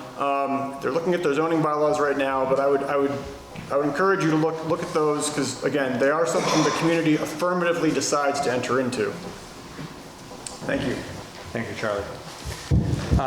Darren, and then if you want to come to the mic next. Check, check. Great. Thank you. Are we good? Thank you, Will. Hello, hello. If no one can hear me, that's probably a good thing. First of all, I have a lot of friends on both sides. My name's Darren Drevick. I live here right on Main Street. I have a lot of friends on both sides of this issue, and it is my sincere hope that at the end of the night that will continue to be the case. I think regardless of what side you're on this debate, I think we can all agree that there is absolutely nothing social about social media. That's my key learning. Montgomery is going to change. I can't make that more clear. Montgomery is going to change. It has always changed. It will always continue to change. The only question that we as citizens here have to decide is it going to improve? Is that change going to be an improvement, or is it just going to be something that happens that we have no control over and may not be able to deal with? When I first took a position in town service here, Charlie's predecessor said something that I thought was rather profound. He advised me that everyone in Montgomery wants the town to be exactly as it was the day they were born here or the day they moved here. And they don't want it to change. And sadly, it has to. It is quintessential for Montgomery for us, and I've only lived here 15 years, but I've seen enough. It is quintessential Montgomery for our citizens to have put the work in, to put a public service in that will be paid for 95% by outside entities. And still, we're going to possibly shoot ourselves in the foot over it and make it a non-reality. People have talked here a lot about self-interest, Mr. Moderator. I've been a supporter of this project, but I really shouldn't be. I should be opposed to it. My septic system is fine. It's a fairly state-of-the-art system. People I bought my property from put it in. I don't need to be part of a town septic system.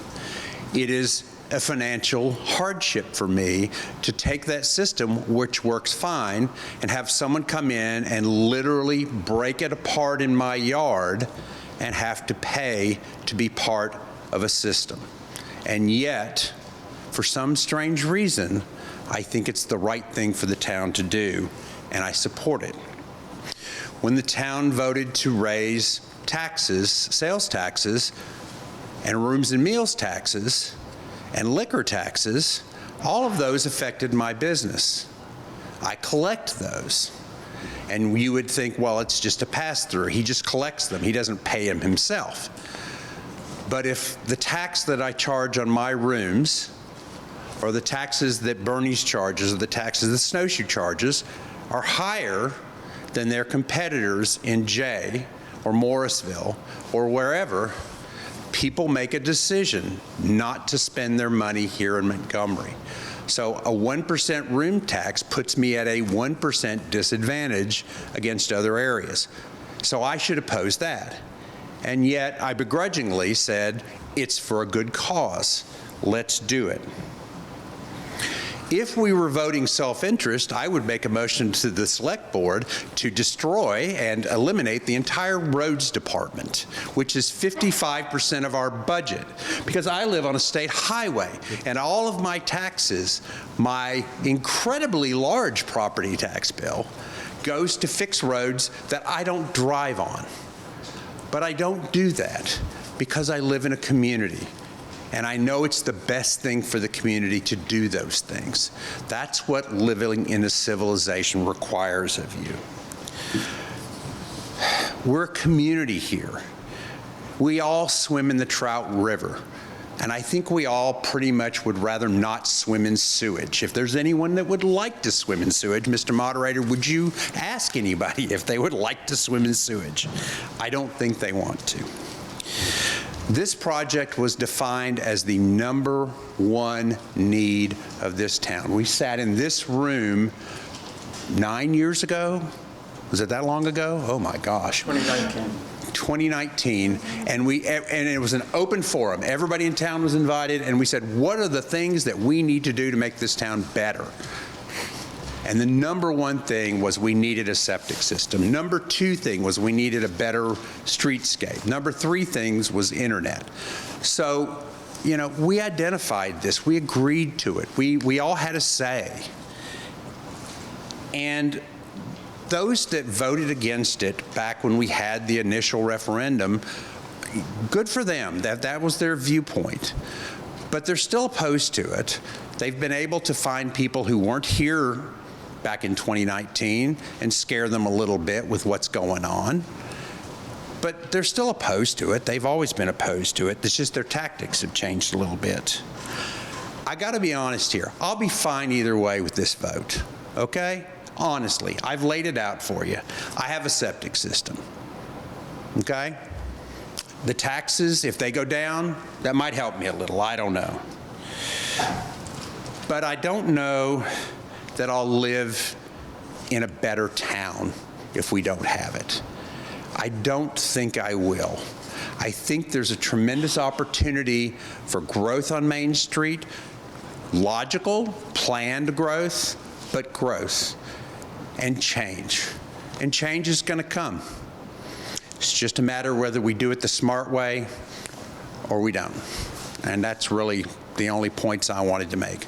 Again, I have friends on both sides of this issue, and I've heard both of them, and I understand both of them.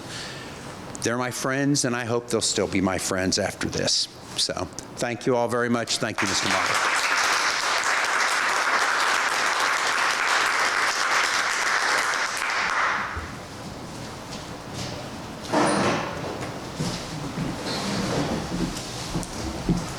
My name is, oh, we don't have that anymore, right? No, I think it works. Please, use the mic. Thank My you. name is Claudia, and I just wanted to say there are clearly people that want the system, and there are clearly people who don't want the system on Main Street. And the petition is so people can opt out that don't want it, to have that option. And if enough people would vote they don't want it, then supposedly the system would fall apart.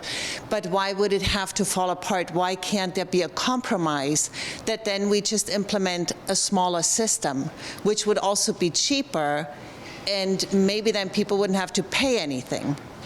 You know, we wouldn't need the loan, so why not then create a smaller system for people who want it and people to opt out for the ones who don't want it, and not build such a humongous system that would then open the doors to potential development that we don't want. My other question is, and I wanted to thank Charlie for really responding to my emails, and I'm grateful for that, when the local options tax will only be, meals and rooms instead of also sales tax, it will go down by about half, you were thinking, I believe. And so then it will be, instead of roughly 80-some thousand, maybe 40, 35 or 40,000. And I'm wondering whether that would be enough money to service the loan or the system, or for whatever it's earmarked, that would still be enough money for that. Or would then taxes be influenced by that as well? So those are my questions or comments. Thank you. I will recognize the Select Board to answer those two questions, or address those two questions, I should say. Thanks, Jacob. So the local option tax, first off, over the last 2.5-ish years, we've been able to kind of figure out averages. Right now, we're raising about $87,000 a year on average. 55% of that is from sales. Mental math's not my strong suit, but we expect that without the sales tax portion, we'll be able to raise $37,000, $40,000 around that. And based on the current estimates we're looking at for the cost of construction and everything, and again, these are still estimates, we've determined that with just the meals and rooms portion of it, that can basically still make up that part of the funding stack. So that Jenga block still holds, essentially.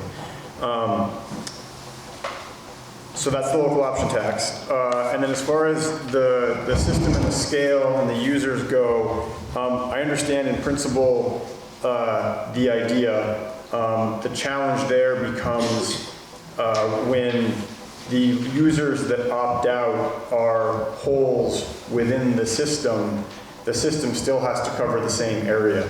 So for example, going down South Main Street, if that first house on the left doesn't want in, but the next house does, the system still has to be built to accommodate that far house. So we're still building the same size of a system, it's just that those houses are not connecting to it. If there was a scenario whereby say this is hypothetical, the folks on Monash Farm Road were the only ones that didn't want it, we could eventually say, okay, we'll cut that leg off of the system and then build the rest of it, but it's the perforation within the system area which tips that economy of scale. So we still have to build the same size system, it's just the holes within it from the opt-outs would be from the interior. I hope that analogy is making sense to folks.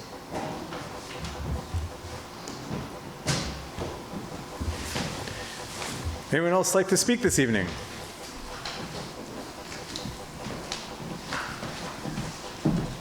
Carol Farmer, try to be short. I appreciated seeing Walter's notes and write-ups about the development. It's nice to see that, but I think we've all gotten off track. about what we're really here for, and that's to talk about the wastewater system. And my husband and I were both involved way back when we had the vision meetings, and where the wastewater was identified as being a top priority. That hasn't changed. It's still a top priority. We have to protect our rivers. We have to protect our businesses, like the Coach House and the spa. And in Montgomery, we don't want Montgomery to become a ghost town if our businesses can't survive. And the houses that are on Main Street that need systems, how can we ignore them? And how can we have housing that can't be sold because they don't have a system? I think it's up to our community to take care of our community, and that's taking care of our village center. I mean, I live up on a back road. It doesn't affect me up there. When mine goes, I have to pay for my own. I would gladly pay whatever the hundreds of dollars are a year to be included in one in town, rather than wait until mine goes and have a humongous bill. But I just think we need to really focus on the issue that's the wastewater system and the need for it on many different levels. And what's going to happen with development is going to happen.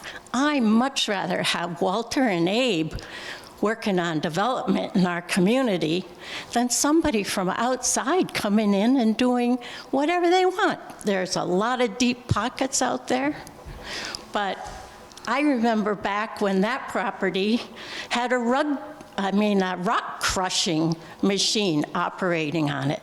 It was very disruptive to a lot of people who live there. So we can't have total control. People own property, they get to do what they wish. It's better to have it within our community than to have it come from outside. And I don't see development up and down Main Street happening. It could have happened before now. People could have bought those houses and changed them. So I'm sorry that the whole fear of change and development has muddied the issue of the wastewater, because I think we really owe it to everybody in our center and in our community to come together as a community, as we always do. I remember the fights over when we wanted to put in public water system, but you have to do it. You're a community, we have to do it.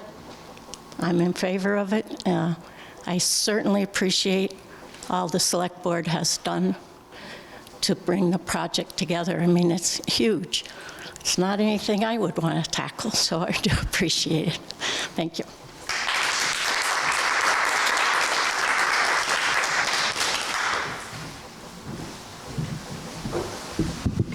Hi, I'm Marika Dalwa, and first of all, I object to some people calling this Charlie's plan. This is a town plan. It's not Charlie's plan, and it's the select board who put this together at the request of the town. I concur with what Carol Farmer just said, and I think people are so afraid of development and of change. And as the town has changed since I've moved here. I do have a question on the petition, which is, if people opt out, what if their septic system fails? Who's going to pay for that? Will they pay for the connection to the septic system at that point? Will they have to pay for a new engineered system? Do they realize how much that costs? What cost is involved?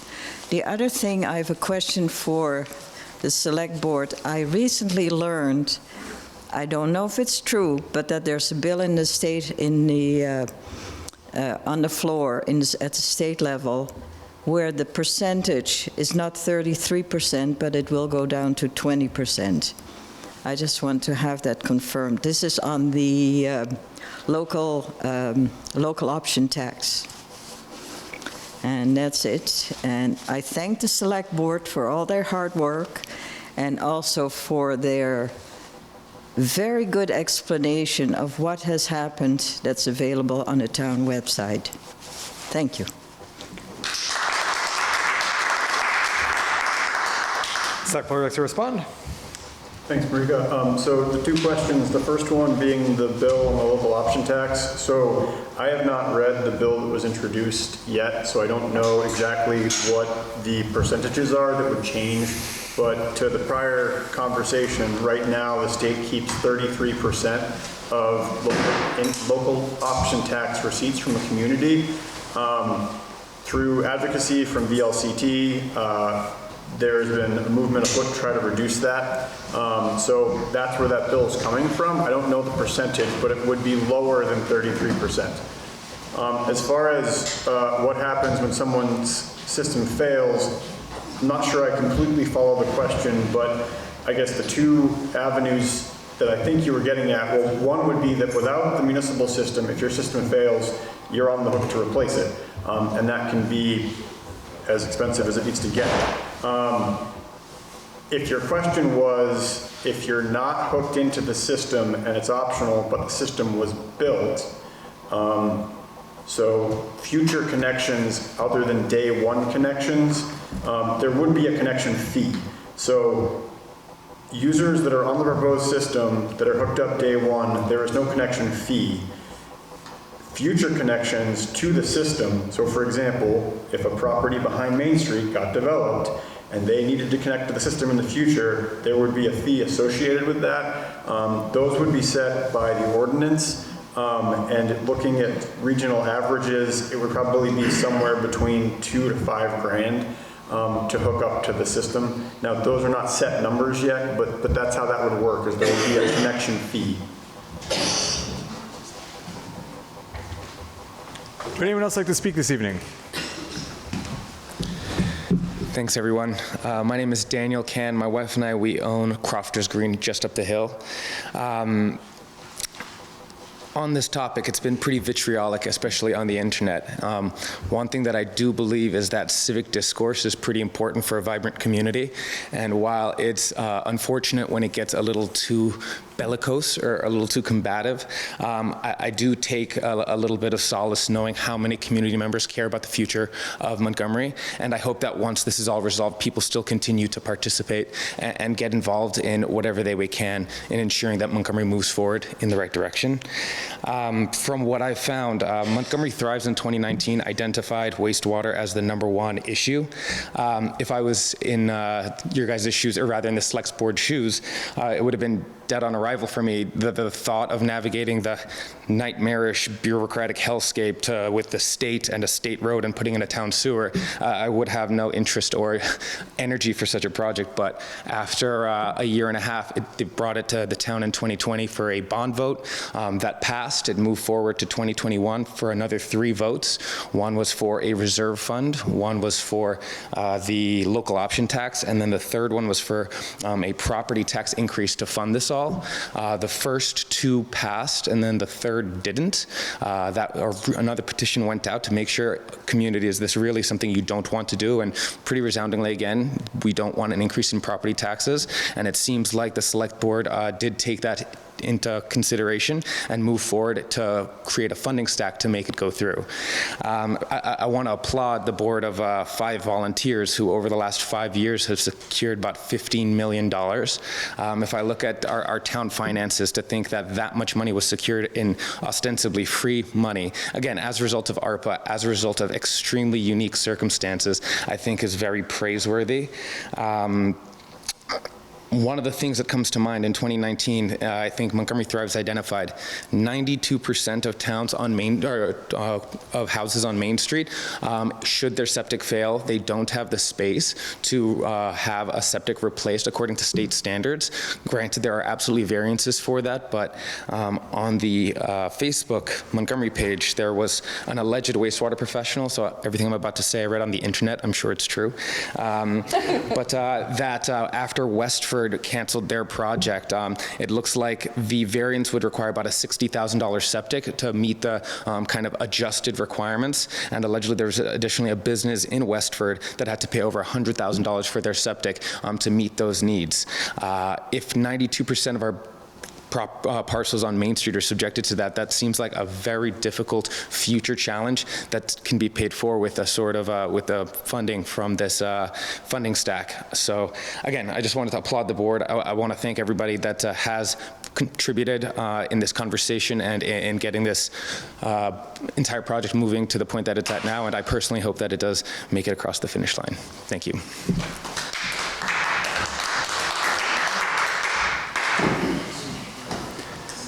Would anyone else like to speak this evening? Is there anyone online that wants to comment publicly? Is there anyone else in the room that would like to comment publicly? Hello, my name's Chris Johnson, and I totally applaud everybody for all their efforts, appreciated or unappreciated. I appreciate it. My question is, trying to understand like the option tax, it seems to me that we're kind of choosing that route opposed to, like, I kind of feel like a business is to benefit the town and the residents in the town. And I feel like we're going with an option tax rather than like a business tie-in kind of incentive to help with the cost. I guess I feel the big thing is literally the lack of dredging. Is that when we seem to see all these leach fields failing? Like, I understand not all the systems are up to date and we have a problem that we have to fix, but opening the doors for this state and the potential future unknown development. Like, I believe I heard that Tier 2, is that something we could change the designation so that we're not open to that drastic development from the unknown?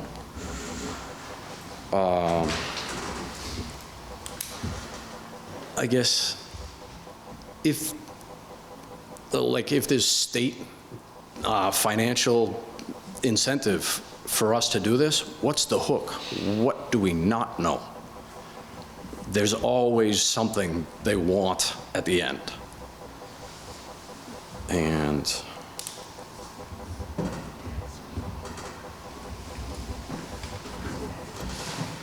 the other thing is,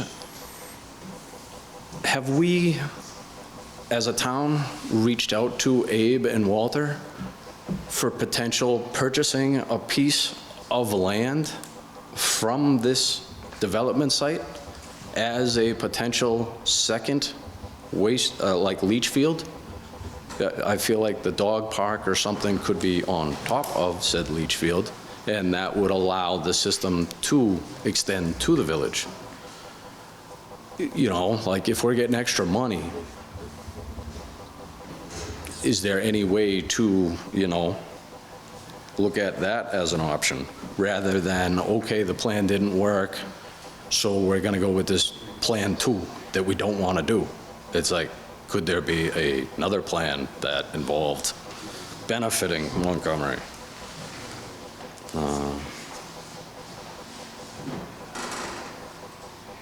And I think all the other questions have been asked throughout this forum, so that's all I have.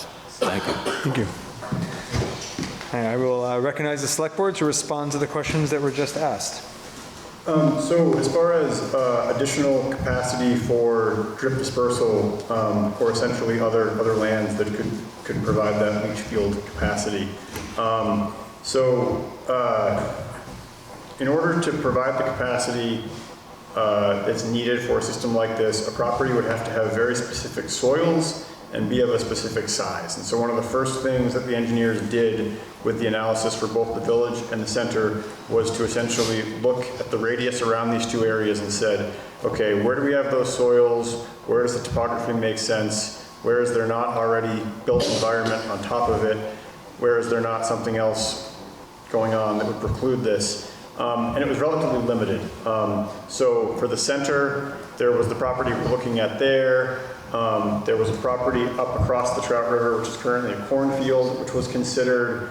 But that was about it as far as, there was also an area up next to the center cemetery that we could have used, but it was limited as far as capacity goes. So those were kind of the areas that we were limited to looking. As far as Walt Nave's property goes, well, there might be square footage space. The soils just wouldn't support the subsurface strip disposal. Essentially, you need to have lots of sand and gravel, and when you get back in there, you don't have it. You also have some wetlands that come into there. So that's the limiting factor for the capacity in the drip dispersal fields. And then as far as connecting the village to a drip dispersal field closer to the center, it's too expensive to have the infrastructure that would basically get all of that over to here. Physically, it could probably be done, but it would not be cost effective. And a similar work was done in the village to say, you know, where are the areas that we can do this, what would make sense. And that's why these properties that we looked at were chosen for discussion, but we were unable to secure any of those sites. We had some alternative sites often. Tim offered, his property down by the river, but again, didn't have the appropriate soils for what we need. And this is what a lot of towns in Vermont are facing, because we have towns that are built along rivers, in valleys, and there's very little of that, sweet spot of what used to be essentially an escarpment back. Well, we can talk geology all day. Anyway, you had a question about Tier 2. So as far as the Act 250 tiers go, unless they change it this year, what they're talking about, the proposal is that you'd have Tier 1, 1A, and 1B. Those are areas that are served by water and wastewater. It would be voluntary enrollment in those. Montgomery potentially could be a Tier 1B town if we had the built environment. There's also some planning and human capital infrastructure that we would need to essentially be able to manage the Act 250 process ourselves. So just having the wastewater and water capacity wouldn't necessarily get us to 1B status. We'd have a little bit more work to do, but again, that would be voluntary. The Tier 2 in that bill is essentially, well, you got Tier 1, which is the built environment. We want to have growth happen without Act 250. There was Tier 3, which they're trying to map now. They might also kill it. That was areas of the state which basically they said Act 250 will come into play no matter what, just based on the area. And then Tier 2 was essentially everywhere else. So Tier 2 areas are any area not in 1 or 3, if that makes sense. But again, the 1B, 1A is a voluntary one. And then as far as the funding goes and the hooks associated with it, I mean, we can provide, if folks really want to geek out and read through the funding documents and everything, we can make them available. I'll say that some of the funding sources we're using through like CWSRF, the revolving fund for water and wastewater, some of those are loans, so the hook would be that we have to pay it back. What the state has proposed is using the reprogrammed ARPA money to basically buy down that debt at the end of the project to reduce the eventual note that the town has to carry, that 30-year debt service. So there's hooks in that some of the funds we have are loans that have to be paid back.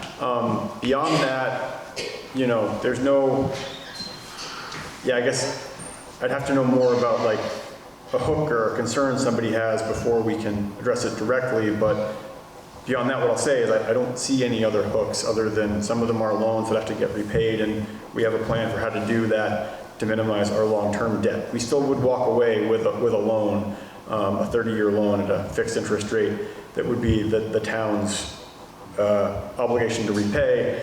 And again, looking at the funding stack and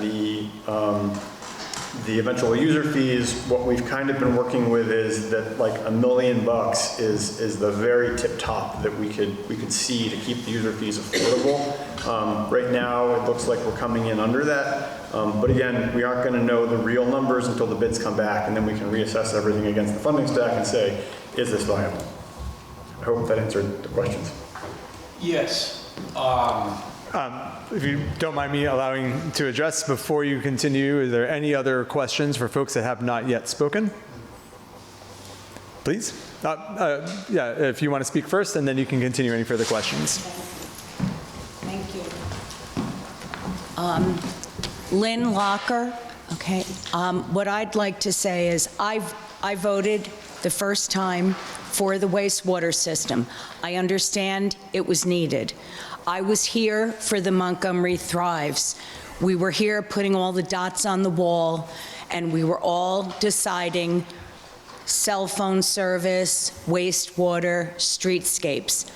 I am not against the wastewater. I see the need, and I understand it. My issues with it currently the way it is, since it started, was a lot has changed. And if we live in a democratic society, why can't we have another vote? Because what we voted for 4 years ago is very different from what we are voting for, or what is going to happen today, because of what all the changes in Act 250 and everything that has transpired. So I feel like, why shouldn't we have another vote? If we have a vote and it wins again, I'm happy for the town. We move forward. I just feel that people in the village didn't know it was taken out of the village. Now, that's not my problem. They weren't informed people in the village, but everyone gets busy with their life. And so we're here tonight to discuss wastewater. I think it should happen. I'm just not necessarily sure about all this development, but it's all rolled into one big ball, okay? And I take exception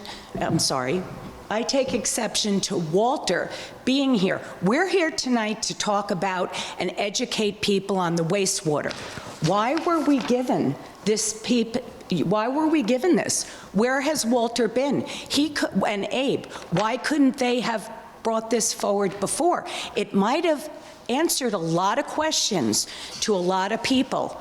I was at that DRB meeting in 2021 when we met here for them to get the approval to have a creamy stand and everything else, when we all knew that that was not going to, come to be, because you even say right here. Please address the moderator. I'm sorry. Thank you. Jacob, Walters and Abe say right here that the 2-bedroom apartments planned and the second floor and third floor of the ice cream building were not mentioned in the DRB meeting. I know that because I was there. So again, it talks to transparency. I don't think people feel that it was being open and honest and talked about the way it should have been. And I'm not disagreeing about the wastewater. That's all I'm saying.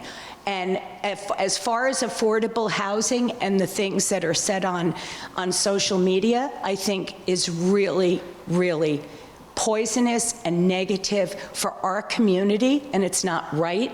And I don't understand why it has to be that way. And I just felt like I needed to say that. Thank you.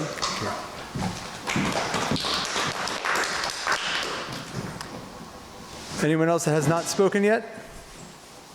Chris? When you mentioned the soils were not available, is a mound not available? Like that, say the coach house had mentioned, they would have to build a mound at a cost. Well, if you were doing a development, don't you have to dig a hole, put a foundation in? Well, obviously, you're not just taking any random dirt and building this mound. It has to be very specific material layered. Very specific material layered, there's a whole formula behind it. It's like I looked into having a multifamily rental. I joined the Vermont Landlord Association because what do I know about being a landlord? It's basically a group of lawyers, and they put together a 3-ring binder. What scared me was if I advertise specifically to, like, say, Section 8, I could have somebody come and look at one unit, first floor, say they were handicapped and needed a ramp. I could literally show them this, and they could say, I want the second-story unit. I would then be required to provide that access to provide equal rights. So it was, if I did like sign up, kind of like signing up for the loan from the state, it would have opened the doors for what I have no idea could have turned into. I'm glad I didn't, because some unforeseen costs, I would have lost the house. With that being said, I'll never sign a contract that I haven't read and understood. I feel like if we're gonna borrow money from the state, like, we really need to know what we're signing up for. I always used to swim in the river.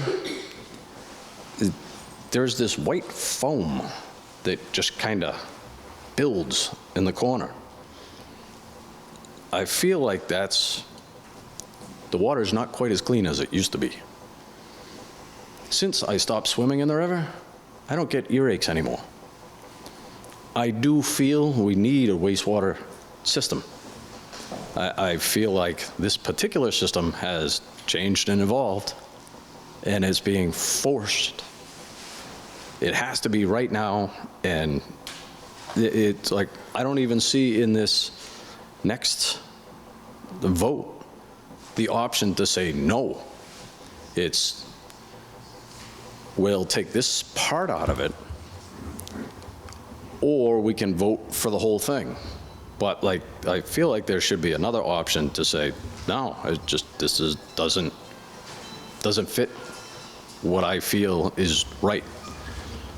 But that's all I have to say.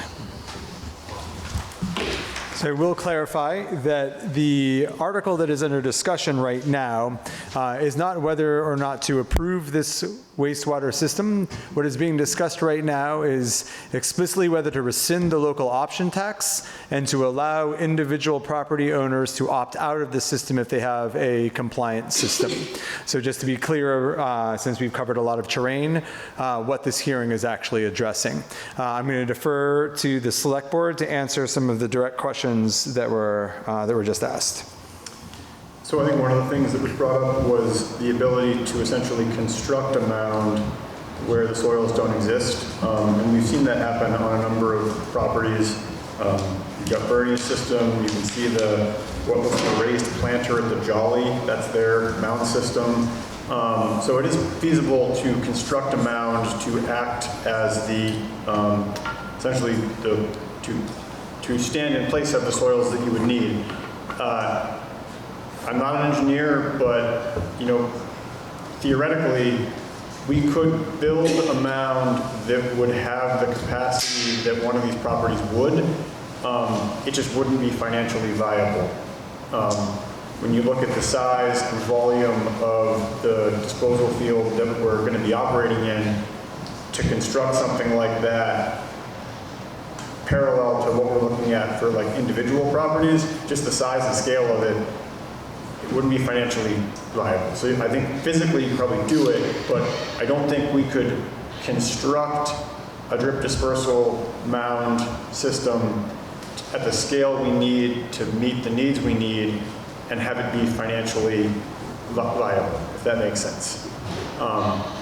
So I hope that answers the question in terms of being able to like create the capacity where it does not exist naturally.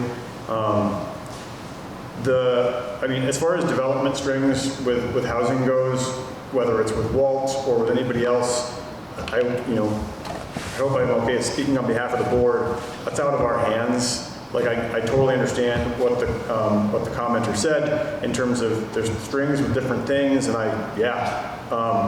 we don't control that. That's up to individual property owners. So I guess I feel you, but we can't control that. And then as far as like a flat out vote yes, vote no, what this board has, the framework we've used in the past to go to the voters is rather than saying vote yes or vote no, we put forward a financing framework, which has kind of acted in its stead. And that's because when we've talked to people in town, often when we say, do you want this or not, the question is, well, what's it going to cost? What goes into it? And so we've tried to come forward and say, here's a framework. What do you think of this framework? And that has stood for yes or no. If the framework doesn't sound good or they don't want the project, then vote no. Same with this upcoming vote. You know, people have said, like, we want to vote. Well, we're going to have a vote. Vote in town meeting, vote on April 1st. And while Jacob's correct that it's about individual financing, funding mechanisms, that's a straw man for yes or no. I mean, you could care less about the option tax, but just not want a system, so vote it down. And that's why there hasn't been any kind of straight yes or no on the system. It's been, does this framework work for the town? And that's the question that was put forward. Is there anyone else that would like to speak either online or in this room that has not yet spoken? Oh, you have not been recognized. Please don't speak yet. I want to make sure that everyone who has not gotten a chance to speak can speak first. Is there anyone that has not spoken yet that would like to speak? Jim, you've had the floor. You have the floor. I'll ask you to keep your comments brief since you've already used 10 minutes this evening. And just unmute himself.